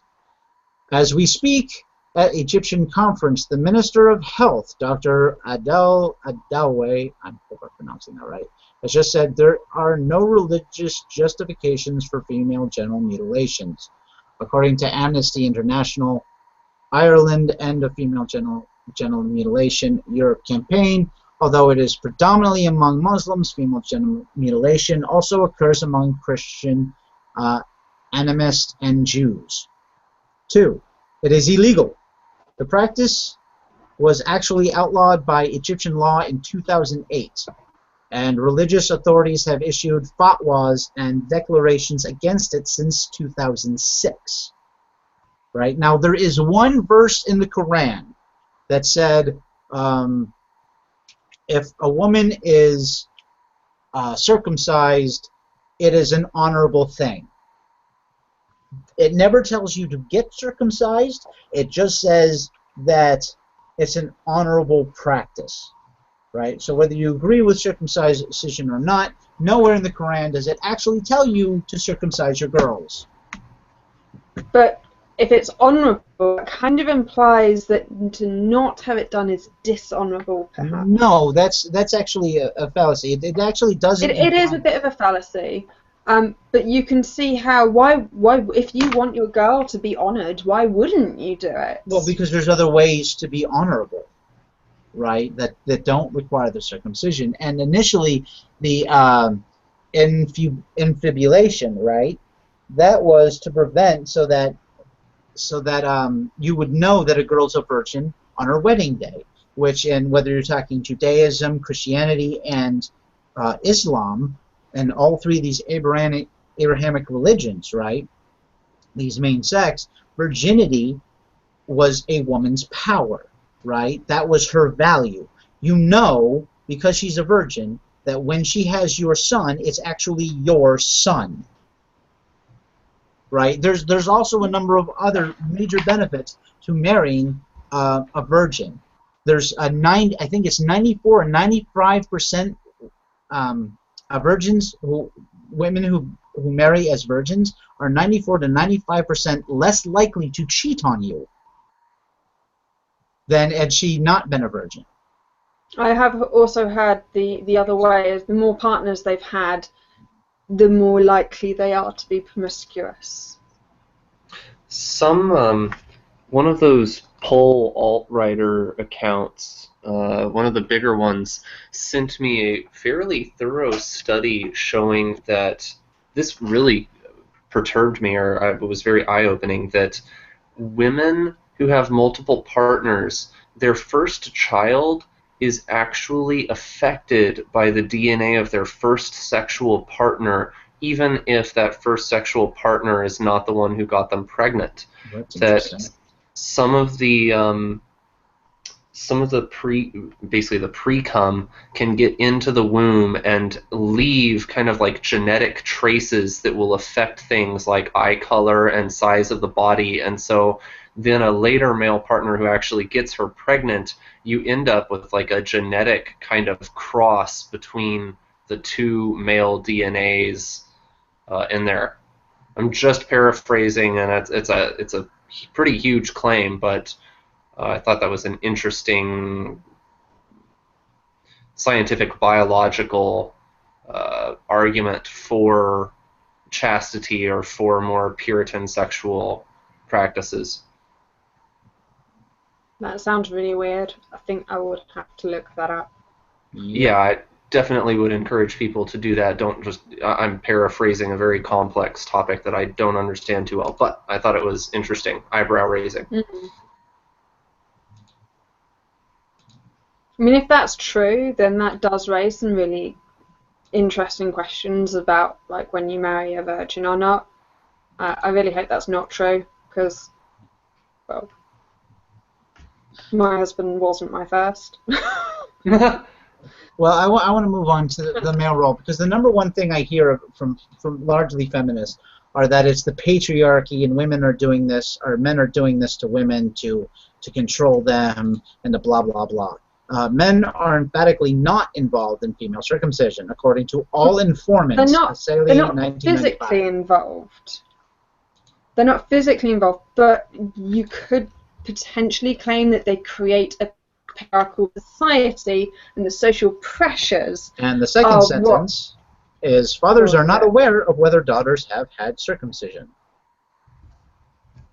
But is Women, it not encouraged? Men, are the custodians of the ritual in fact. But the fact that, as we were discussing a moment ago, you'd rather have a wife who was circumcised. No, I would rather have a wife who was a virgin. Well, yeah, and so if she's been sewn up, the chances are that she's going to be a virgin. So would that encourage that male, I want a virgin, encourage it from that? Just playing devil's advocate, and I thought that although they might not be directly involved, they could be pressures from the men that encourages this. Yeah, I see what you mean. If there is, well, if this is what men want, then I'm going to do what it takes to get this husband. Yeah. Sure, in that kind of sense, yeah, I could see that as being a motive, right? In the same way that these girls that said, oh, I'm not going to sleep with a guy who's not, with an intact guy, that's disgusting. It's exactly the same pressure. And if all of the women said that, then chances are most guys would want to be circumcised. Okay. Here I want to. Here's this myth right here is not an actual myth. It is the same as male circumcision. The two are nothing alike. Male circumcision as a practice which commonplace in many countries and religion. That doesn't mean that it isn't the same. But is largely painless? No, it's not. And leaves no long-term damage to men. We've already debunked that. Thank you, Pike. The practice of female genital mutilation, however, leaves irreversible physical and psychological damage. Again, same with male circumcisions. 2 girls throughout their life, 2 boys throughout his life. It's worse for a child of sexual abuse ever known to mankind. Yeah, it doesn't matter what sexual abuse you have, right? And at least in these rituals, it's women doing it to women, right? These girls want to be circumcised a lot of the times. That is like hugely misandric, saying, oh, well, it doesn't hurt boys, and women are always the victims. And that woman wouldn't have told me how bad that scream was if it didn't hurt. I mean, she heard her son screaming all the way down the fucking hallway. Well, we've already discussed the fact that it does issue them. It does impact them. So I just find it so horribly. The reason that I find this issue, it's a small piece of skin, and compared to like murder and domestic violence and rape, it's easy to write it off because you can get circumcised frankly as a man or a woman, even if they completely remove your clitoris, you can have a largely normal living experience aside from the sexual aspect of your life, the same with circumcision. But If you're going to argue that men are insensitive and shamed for expressing emotions and afraid of being vulnerable, then how can you not how can circumcision not be immediately centered in discussions of liberating men from this expectation? If you're going to go on and on about toxic masculinity and how men are shamed for expressing vulnerability, well, no shit, because at like a week old, they're strapped down and this horribly painful procedure is inflicted upon them and nobody cares. Like the primary caregivers, the parents, the doctors, the officials, all the people that should be there to be looking out for you, long before you learn any words or communication has any value and all you can do is scream, nobody cares. And it doesn't matter whether you have a concrete mental memory of that event. Psychologically, the programming and conditioning, you have to assume that conditioning that happens early in life is going to have the strongest effect on the trajectory of your life. If you get into a good habit when you're 10 years old, the effects of that good habit are going to be cumulative for the next 40 to 80 years of your life. So something that happens to you when you're a week or 2 weeks old, if you experience intense pain against your will and every attempt you make to communicate, help me, stop, don't do this, goes ignored, no shit, men grow up to be indifferent and afraid of showing vulnerability and feel like it's kind of futile to communicate pain. Well, I've noticed that when men show vulnerability, right, the first thing they say is man up, whether it's men or women, right? It's largely women, because men understand pain. The reason a man tells another man or boy to man up, right, is because he knows how dangerous it is to be vulnerable and to be a man, right? Because, one, women will look at you as weak. Women cannot handle, in large majority, right? Women cannot handle it when men are weak because they rely on men to be the assertive and the dominant ones, right? Even if they say, well, I want equality, a lot of the times, like when a man is crying and when a man is vulnerable, psychologists will say, we'll stay away from that man because he could become dangerous, right? Or the situation is dangerous. When a man has become so weakened by the environment that he's helpless, right? That's a warning for others to stay away. When a woman is vulnerable, right, and weakened and crying, it's our collective responses to go help her and make her feel better, right? Due to evolutionary reasons. Now, I'm not saying all women are bad or all men are bad or any of that stuff. It's just a lot of these things that were originated from survival necessity in the past no longer hold a place for us in society, right? Because now, the greatest thing about our species, right, is how much control we have to manipulate our environment to suit us. 4,000 years ago, we did not have that ability. We had to learn and relearn and learn again and re-experiment over and over and over again. So when it's really dangerous for men, then we know that it's really dangerous. It's fatal for women and fatal for children. That's why it's it's women and children first, right? And the men go off to self-sacrifice. And without that, our civilization never would have prospered. And men have this. Men, out of all the species on Earth, human beings are the only ones where men will form together a team to fight for the common good of society. No other species does this like males do, right? No other mammal species works like this. But I want to read this next thing. A dozen men are ambushed, stripped naked, and forced to undergo circumcision in Kenya after their wives complained that they were not as good in bed as circumcised men. A dozen men were seized and stripped naked before they were forced to undergo circumcision in western Kenya as part of a ceremony. It has been reported that 12 men from the Luo Turkanawa, blah, blah, blah, were reported subjects to the procedure after their wives revealed that they had not had it done previously.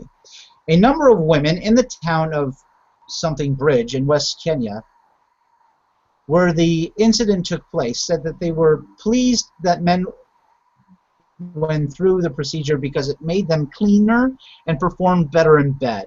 So you mutilated someone. What they did is they Against their went around. will. There's actually I know, this is actually a doesn't holiday that that look they do every hygienic? year. Huh? Doesn't Say that again, look please? hygienic? So first, it's Oh against yeah. their will, and secondly, that picture looked so hygienic, really. Oh yeah, because that's a lot of African. This happens every year apparently. There's a day where all the women go out hunting for men who aren't circumcised, and they're forced into circumcision. All these males are hiding and finding refuge at the local police station because other men elsewhere have been hunted down. I guess that's Moy's Bridge or whatever. Shows you where that's taking place. About 50 men have now reported asking police for help to protect them from the forced procedure. If you gender swapped this, and this was women being hunted down once a year and being forced to be cut, there would be absolute outcry. No one should be forced to go through a procedure, ever. Any medical procedure. Any medical procedure. It doesn't matter what your Why gender do you is. say that? Florida woman who tried to block her son's circumcision freed from jail. A Florida woman, hold on, let me get to this. A Florida woman who was jailed in a long-running dispute over her son's circumcision has been released after 9 nights behind bars. Heather Hieronymus, was she for or against it? She was against it. Okay. And her husband's for it. And they jailed her because she didn't want her son to I'll get into that. Let me read the story. It includes all that. Hieronymus and her 4-year-old son's father, Dennis Nebus, what a name, have been warring for years over whether to have the boy's foreskin removed. She initially agreed in a parenting agreement filed in court, then changed her mind, giving rise to a long legal fight. Circuit and appellate judges have sided with the father. With her legal options dwindling, Hieronymus went missing in February and ignored a judge's order that she appear in court and give her consent for the surgery to be performed. How can you force someone in court to give consent to something? That is so wrong. A warrant was issued, but she wasn't located until 14th of May at a Boulder County shelter where she was staying with her son.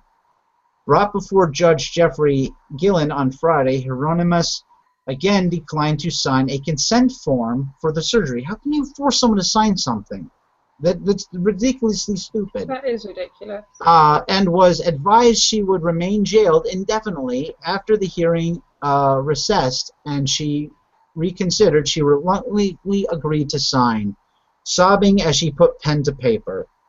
Though the signature solved a contempt charge against her, she still faces a criminal charge of interference with child custody.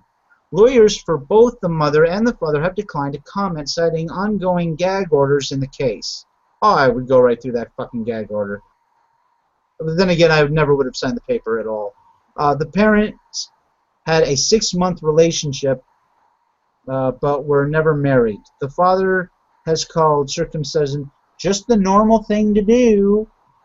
In court on Friday, the father's attorney said the surgery had not yet been scheduled, but Gillen gave him sole authority temporarily for the boy's medical decision and granted a motion to follow him to travel out of state to have the procedure completed. Mary Hieronymus, the woman's mother, said she and other so-called inactives plan to reach out to doctors around the country to urge them not to perform the circumcision. George something or other, Chapin, executed director of Intact America, which advocates against circumcision, said the image of a distraught Heather Hieronymus signing the form to allow the surgery shows how she was bullied into it and that she doesn't truly give her consent. Yeah, that's called consent under duress, and it should be completely legal, and the judge should fucking know that. If anyone finds out the circumstances under which she signed, a doctor would be insane to carry out that surgery, she said. And I fully fucking agree, especially since the child is now 4. He's going to remember this shit! Well, this is quite interesting because she initially gave consent. Yeah. And I think this is the problem, is she gave legal consent and then decided to retract it, and this puts us, that is the issue that I think they're having a problem with here. If they just allow someone to sign a piece of paper and then change their mind later, this puts the course in a very difficult situation. So looking at the bigger picture, I totally agree that she should not have been forced to sign that. This is completely ridiculous, and yeah, you shouldn't. And why not just let the child decide later if he wants it done? Yeah, if it's that normal, he's 4 years old. He's totally going to remember every part of this. In spite of what Pike said earlier, right? If we completely ignore what Pike said earlier about the body remembering, even if the brain doesn't, although the brain scan shows that it does as well, right? Then at 4 years old, how much more traumatic is it going to be? I'm going to assume at that age they actually do use anesthesia, whether local or general. You would assume that they are going to generally don't use anesthesia with this, right? Which one are we talking about right now? FGM male genital mutilation. They don't use it with boys in hospitals usually. I've been told that they've started. They may have started. Frankly, I don't know what they've done in the last 10 years. Which is also stupid because anaesthetic is not safe. There are risks just to put someone out, just to give that. So the fact that you then have to give it, it just adds to the risks. But yeah, this case isn't true. It's just because she gave consent and then retracted it. If she hadn't have given initial consent, then I suspect that they wouldn't have a leg to stand on, and it's just going to be, do we have to look at mutilated penises? No, I'm looking for something. Can we look at mutilated penises in our own time, please? I'm not looking at it. I'm looking for numbers for it. So I did hear about this guy who had a botched circumcision, and to the point where they locked the whole thing off, and he was raised as a girl. So what's interesting is it's this whole argument of gender as a social construct. So socially, he was raised female. He actually committed suicide. Whether that was partially or wholly related to that, or whether there were other issues involved, would be difficult to determine. This was August 9th, 2015. It sounds like every new parent's worst nightmare when sending their newborn son off to have a circumcision. An 8-day-old baby's penis was reattached after a circumcision went wrong. Report Israel. So we could find scare stories for a lot of this. It doesn't, even if it's a tiny percent and like almost never happens, you're always going to find scaremongering stories. So I don't think we should use this as the fact that there are risks and it is an unnecessary procedure, I think should be enough to say that we're against it. There are a number of stories like this, right? Where boys still die, not just lose their penis, right, permanently, not just have medical issues. For those who don't know, Blaise accidentally blocked me because I posted a picture of a penis from someone who I follow and follows me on Twitter, right? And he was outspoken against circumcision because it fucked his penis up, right? And I thought it was important to share. Now, usually I don't want to see any penis at all, except my own, because they gross me out, right? I don't want to see it. I think I've already explained earlier how I'm homophobic against males and male, like, on male sexuality. Even when I'm looking at erotic images, right? If there's a guy in it, I'm moving along. I don't want to see it. That's how much it grosses me out. I'm sure it's said But that the most homophobic people tend to be the ones that end up being homos. I think that's if they're in the closet. I'm not in any closet at all in any way, shape, or form. You might I'm very be in your outspoken own about. mind. You might just not realise. Sorry, I'm messing. I know. But for me to post that, to favorite and retweet that, so that other people can see what happened to him, so they don't make the same mistake for them or their own, right? I went through a phase where if anyone was like posting naked pictures, I was just like mute. So I've unmuted everyone now, and now I just try not to notice.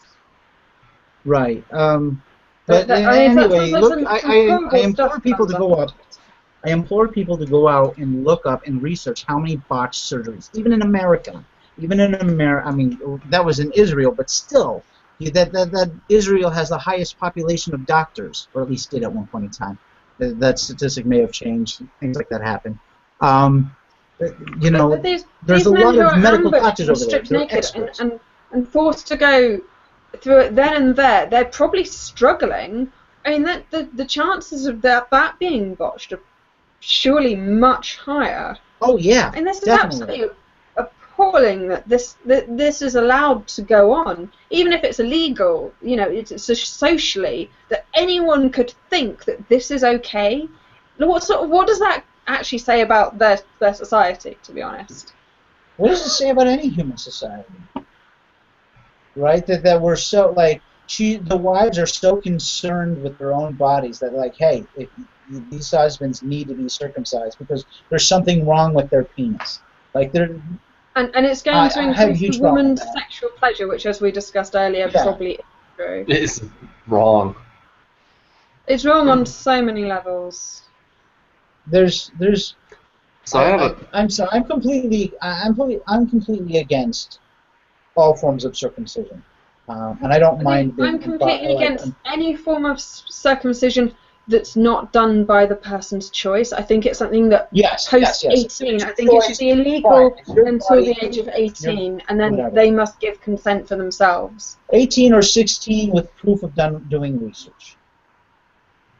I would say 18, just because at 16 you're still pretty impressionable. I think at 18. Yeah, well, that's why I said it. Well, it's treat it like a driver's license. If they can prove at 16 years old that they have enough knowledge, they've made an informed decision, sure.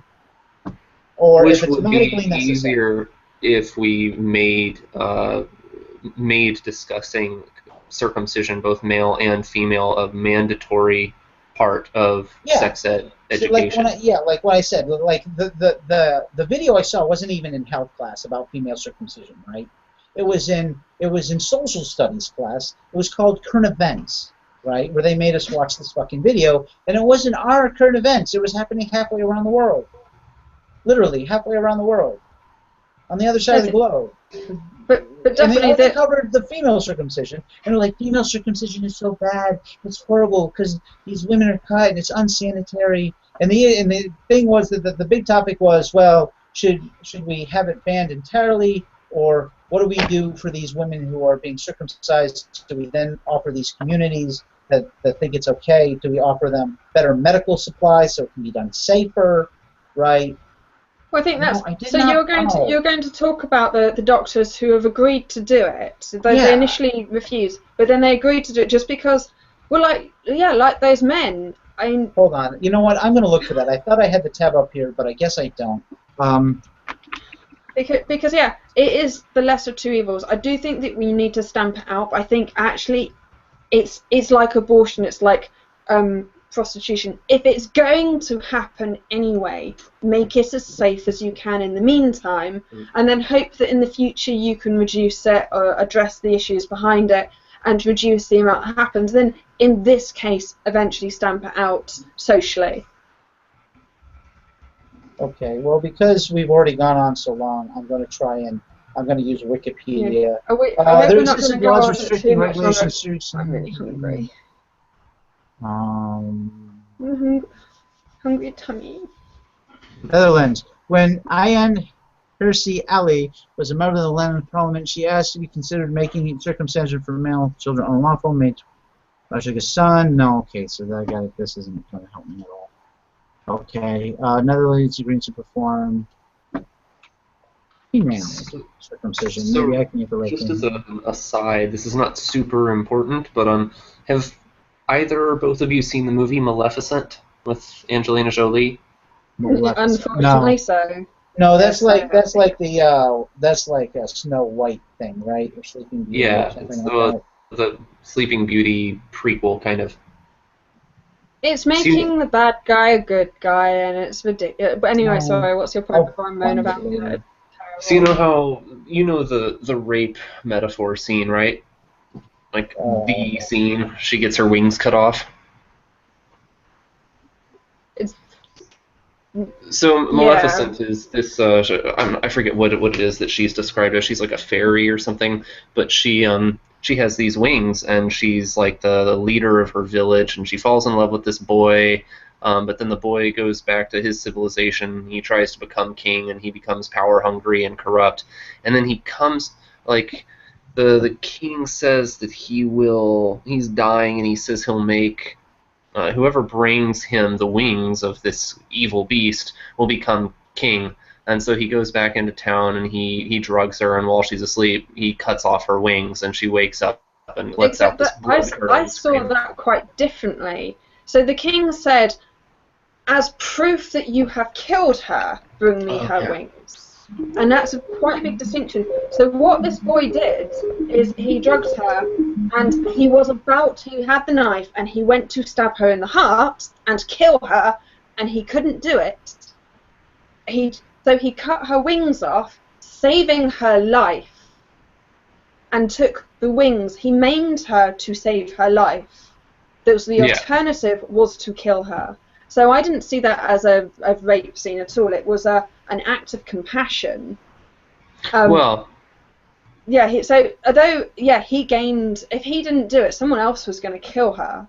So although he did benefit from it, you could argue that it was so that he could become king. He was obviously wanted to become king because he thought about killing her, but then he couldn't do it. And then throughout the whole thing, then she goes and enslaves. She saved the life of someone else, and then she enslaves him and turns him into all these creatures. So the whole thing. Isn't that the type of person you want to be king, though? Sorry? Isn't that the kind of person you want to be king, though? Well, it's just a power thing. This is a lad who's grown up with nothing. No. I mean, it's not so much a power thing as it is he could have killed her, like, heartlessly, but he's like, she's a living person. She has things. All I needed is her wings to convince the king that I killed her. I don't know that she deserves death. Well, they're friends. They're childhood friends. Oh, but, they were okay, but that's I had a point, and I want to make my point real quick. Is that Angelina Jolie came out saying, yes, this was a rape metaphor scene, and almost universally everyone who saw the scene was like, oh, you've got the bottle, she drinks the bottle and passes out, and then she wakes up and something was done to her. So the metaphor is quite clear here. But a piece of her body was permanently and surgically removed. This does not happen in rape. Happens. You leave something. And here come the YouTube comments that I'm a rape apologist here. I'm not trying to downplay rape. I'm not at all implying that. You guys are seeing. What are you guys seeing the YouTube comments? I'm being silly. You mean later? The Okay. theoretical ones that will appear later. All right, because I tried to look up that earlier, but go ahead. But my point here is, and also it would be foolish to compare foreskin to wings. I mean, given the choice, if someone gave me a choice between I could be circumcised and be given wings, or not stay intact but not be given wings, I gotta say I'd probably go ahead and be circumcised and get a pair of badass angel wings and go fly. Now, are these wings functional wings? Yes, they're functional. If they're functional and I can fly, I might go with that too. As much as I am against surgery, I might go with that too. Because I always wanted to fly. I know this is just a pop culture reference, but you can't compare having a part of your body surgically removed without your consent, in my opinion, to having something to being raped. There's totally different. I mean, this, and their wings, for God's sake. It's not like she got her pinky toes removed or something. We're talking about like an extremely central, crucial part of her anatomy removed, and so that And kind her of bugged identity, me. I'm sure.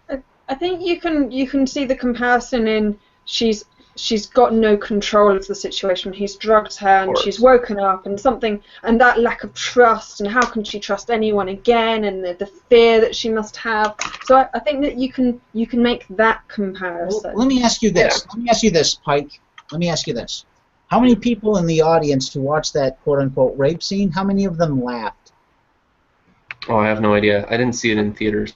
Well, here's a story you might find interesting. Just a bad movie.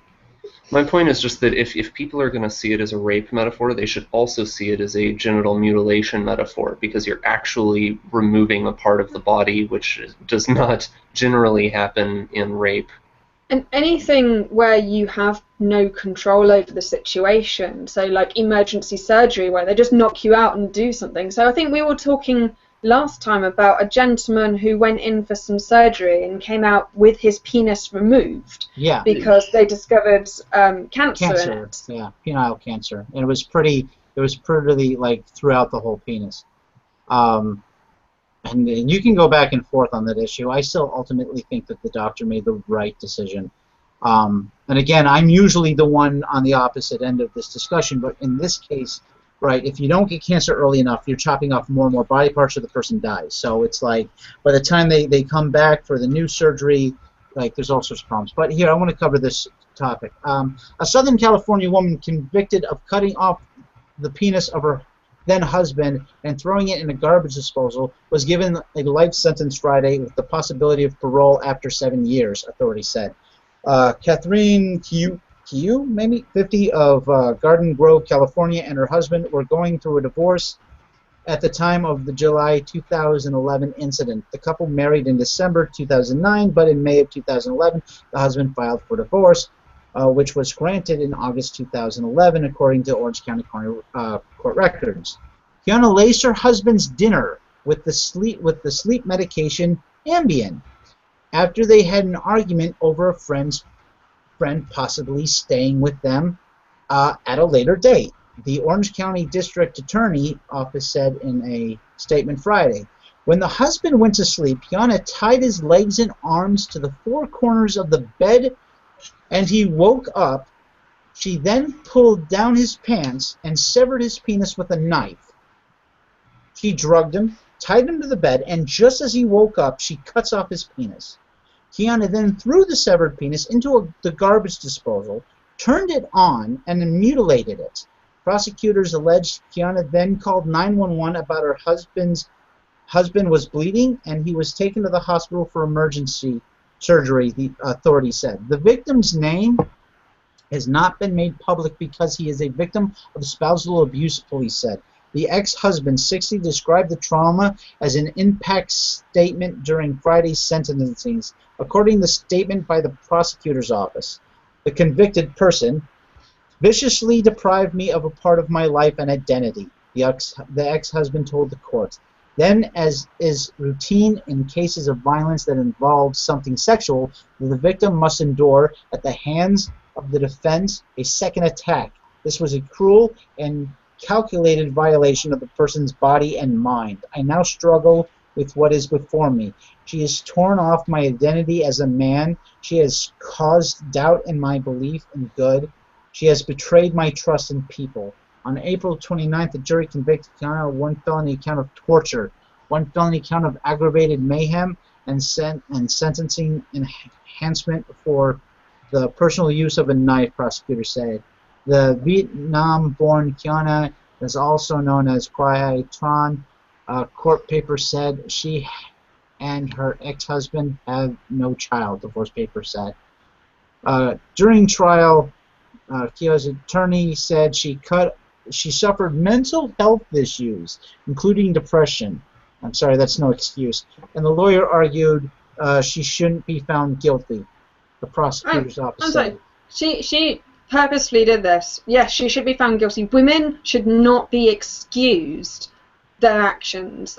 I totally believe in that, and I will be fighting for equal punishment for equal crimes. Women's agency should not be denied. Now, reading this story and knowing what she did on a TV show called The Talk,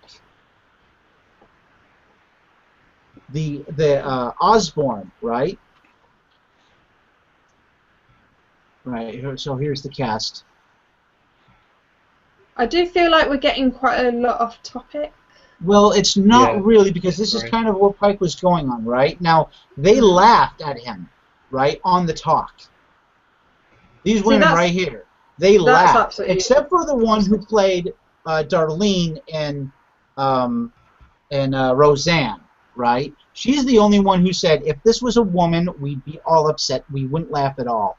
And this woman, Osborne, I think her name is, she was making fun of it swirling around in the garbage disposal. She later had to do an apology for that. But the fact that they did it, they were laughing at him for being mutilated. I did see a video earlier of it was the Kyle show. It's, I think that's what it's called. Anyway, so there was a man discussing how he got locked into his apartment by his partner at the time, and as he tried to get out, he broke the handle, and in order to escape from the flat, he had to jump from a third-story balcony where he injured himself when he landed. And the audience laughed, and this Jeremy Kyle turned to the audience and went, if that was a woman, you would not be laughing. That's disgusting. It was, yeah, absolutely stunning that people can laugh at human beings like that and dehumanize men to that. Sorry, I'm going to start ranting again. I'm sorry. No, this is exactly the topic. When it comes to boys and circumcision, we think, oh well, they're boys. It's not going to harm them. They're not going to remember. But when it's girls, it's like, oh my God, you can't have any violence happen to women. You can't even have virtual violence happen to women. Look at Anita Sarkeesian's video. She was actually specifically asked, what about all the men who are tropes in the videos that you make? And what about all the men who are dying in Grand Theft Auto 3, right? And she, like, people ask me that, and she just laughed. Like, it didn't make a difference, because when it's violence towards men, nobody gives a shit. The dehumanization of men to this extent, it just makes my skin. The shaming tactic hasn't changed. My stomach churn. It's absolutely. What feminists were doing in World War One, yeah, World War One, and World War II, I think, but I don't think to the same extent. What did they do if they saw a man who wasn't in uniform? Was that a feminist thing? I think that was just a woman thing, and it was about giving out the feathers and encouraging them to go. The white feathers or the white flowers. Yeah, the white feather. And that was pretty disgusting as well. Yeah, there's no excuse for that. Really, there isn't, and that I don't agree with not what they fighting did. and dying or getting maimed for me. That's essentially what it broke down to. Especially as they did it to veterans. They didn't discriminate. It was just any man they thought that should be there. Even men that physically couldn't go, you know, that had already been excluded, like for whatever reason, like maybe on medical grounds. And yeah, that was cruel. That was disgusting. That was so mean. Now think about men who can't be drafted, right? Who are physically fit. What's the exemption there? Oh, well, for example, my husband considered signing up, but he has asthma, so he was excluded. No. I said physically fit. Physically fit. How does a man get out of conscription and being physically fit? I have no idea. If he's his mother's only son. Really? If you're your mother's, look at Saving Private Ryan.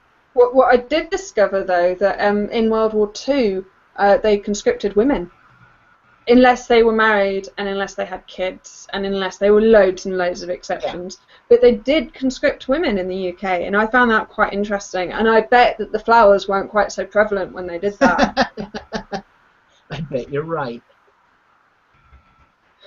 Unless I guess I guess men should have gone around with purple flowers and handed them to every woman, no matter whether she had kids or not. You know. Yeah. There's just I totally don't agree with what they did there, but it is part of the history. It is part of the fact. I can't deny that it happened. It happened, and it's wrong. I just can only hope. Because the same thing that happened then is the same thing that's happening now. It's just a different reason. And it's not necessarily a flower at this point. You know, it's funny because Pike and I have the exact same experience on Twitter with a lot of these feminists. When you disagree with them, the first thing that when they run out of all the lies and when they run out of all the stupid ad homs and insults and cheap shots, what's the next thing they go to, Pike? How does your mother think about your behavior? They always bring up your behavior because apparently it's bad behavior to disagree with a feminist. And that's the number one thing you learn about Twitter feminists. What's interesting is they're belittling themselves, that they can't have a decent argument about this, that they're reduced to ad hominems and all these logical fallacies, that they're incapable of rational thought and actually having a proper discussion on this. And then they have to attack you because they can't stand up to you. That is hugely belittling. They are belittling themselves and their own capabilities by reducing themselves to that, and it's hugely, and it's just a massive reflection on them, and they just look like such idiots when they reduce themselves to that. They really do. They do, and one thing that I try to, sometimes I fail. I do have my rampage moments on Twitter, and there are some days where I just systematically find people to disagree with. But when someone does this and they make themselves look like an idiot by attacking you personally, they do make themselves look like an idiot. You do not have to, like you said this earlier, you do not have to respond. You don't have to sink to their level. You don't even have to get in the last word. It's very tempting, I think, for men when they feel challenged on a personal level emotionally to keep engaging, to keep fighting. But I think when it gets... that's a male thing. I think that's a human. Fair enough. But my point is, when anyone does this to you, whether they're a feminist or an MRA or whoever they are, I think that you can just end the conversation at that point. If you want to get in a last word, be like, oh, it's interesting that you say that, or I hope you remember those words the next time you say and blaming, or the next time you say toxic masculinity. That's the approach I take, because I truly believe that when people go to ad homs, the average person reading, they will, I think general consensus is if you have to attack the person, you don't have a case. So don't respond in kind. Just say like, oh, no, it's interesting that you would go there. I would never drag your mother into this. Leave it at that. Okay. The best thing you can do. I think I'm going to read this, and then this is going to end the show. Elizabeth W. Moen, University of Colorado, Boulder. The Sexual Politics of Female Circumcision. I was 12 years old when I was excised. I remember every detail of the operation. In our village, several girls of the same age are operated by special excisers, or operator, in her hut. The village people come together for this festivity. The night before the operation, the drums were beaten until late. Very early the next morning, two of my favorite aunts took me to the house of the exciser, or operator, an old woman with the blacksmith caste, from the blacksmith caste, and Molly. The custom is that women from this caste do the operations of both clitoridectomy and infibulation. I did not know what the excision really meant, though I had seen on several occasions a group of young girls who were excised walking along. It was not a beautiful sight. Their backs were bent, and they looked like old women who could scarcely hold themselves up. Once inside the house of the operator, I became terribly afraid, though I had been reassured that it would not hurt, though it was Early in the morning, I perspired and my throat became all dry. I was told to lie on a mat on the floor. Immediately, some big hands fastened themselves on my thin legs and opened them up. I raised my head, but immediately from both sides, two women held me down to the floor and immobilized my arms. I was terribly afraid. Suddenly, a hand took hold of part of my genital organs. I tried to escape, but I could not move. Then a terrible pain pierced through and through. The operator cut the small lips and then the clitoris. It took an interminable time because it had been done perfectly. I felt as if I were being torn into pieces. The rule says that one must not cry with this operation. I failed this rule. I screamed and cried and I was bleeding all over. Then the operator put a mixture of curative herbs and butter on the wound to arrest the bleeding. I never have felt any pain like it. Afterwards, the women who held me down freed me, but I couldn't get up. But the voice of the operator called, "It's finished!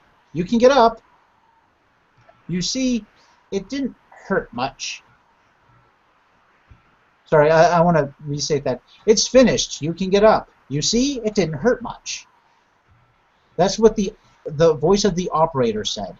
It didn't hurt much. Well, previously, as I read, she screamed and yelled and cried.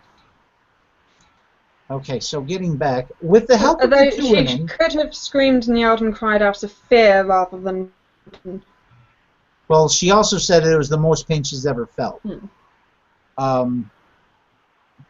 With the help of the two women, I was put on my feet. I was not only forced to walk to where the other girls were, exercise were waiting, but they also made us dance. Under the orders of the women in charge, I was made to join a group of young and old people who had gathered for this occasion to see us dance. I can't tell you how I felt. I was burning all over. In tears, I jumped about a little together with the others, who were all forced to dance. In the middle of this monstrous affair of the excised, bleeding girls dancing about, everything suddenly began to turn around me, and I remember nothing more. When I came to, I was stretched out in a hut with several people around me. Later, the most terrible moments of my life were those when I had to urinate. It took a whole month before I healed, after I was well again, but the butt of everyone's joke because they said I wasn't courageous. Yeah. Quoted in Women's International Network, News, 1978.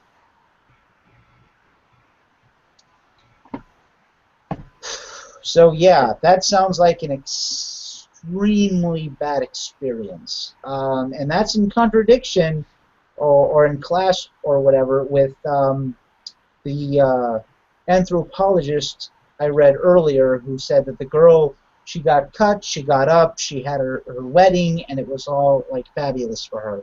She didn't even take the medication that was given her.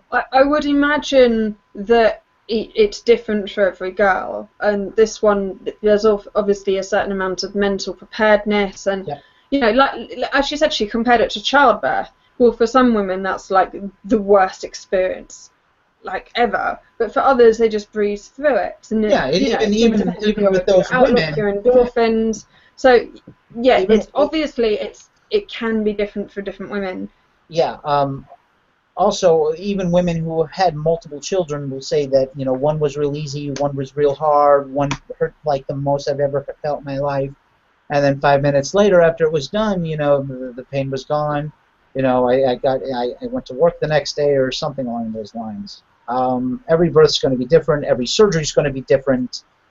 Everybody is physically different. Everybody is, you know, more or less unique snowflakes, right? Like I saw a statistic that said, out of the world population, there are 8 people who have the exact same genetic structure as you do. And I'm not so sure how true that is, or if you're within, you know, if you reside within the boundaries of normal, which genetically I do not.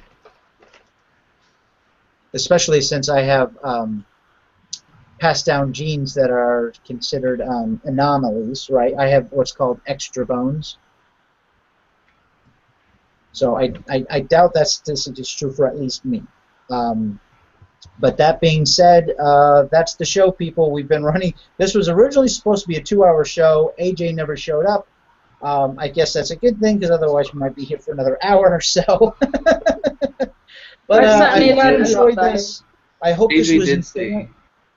Huh? Sorry.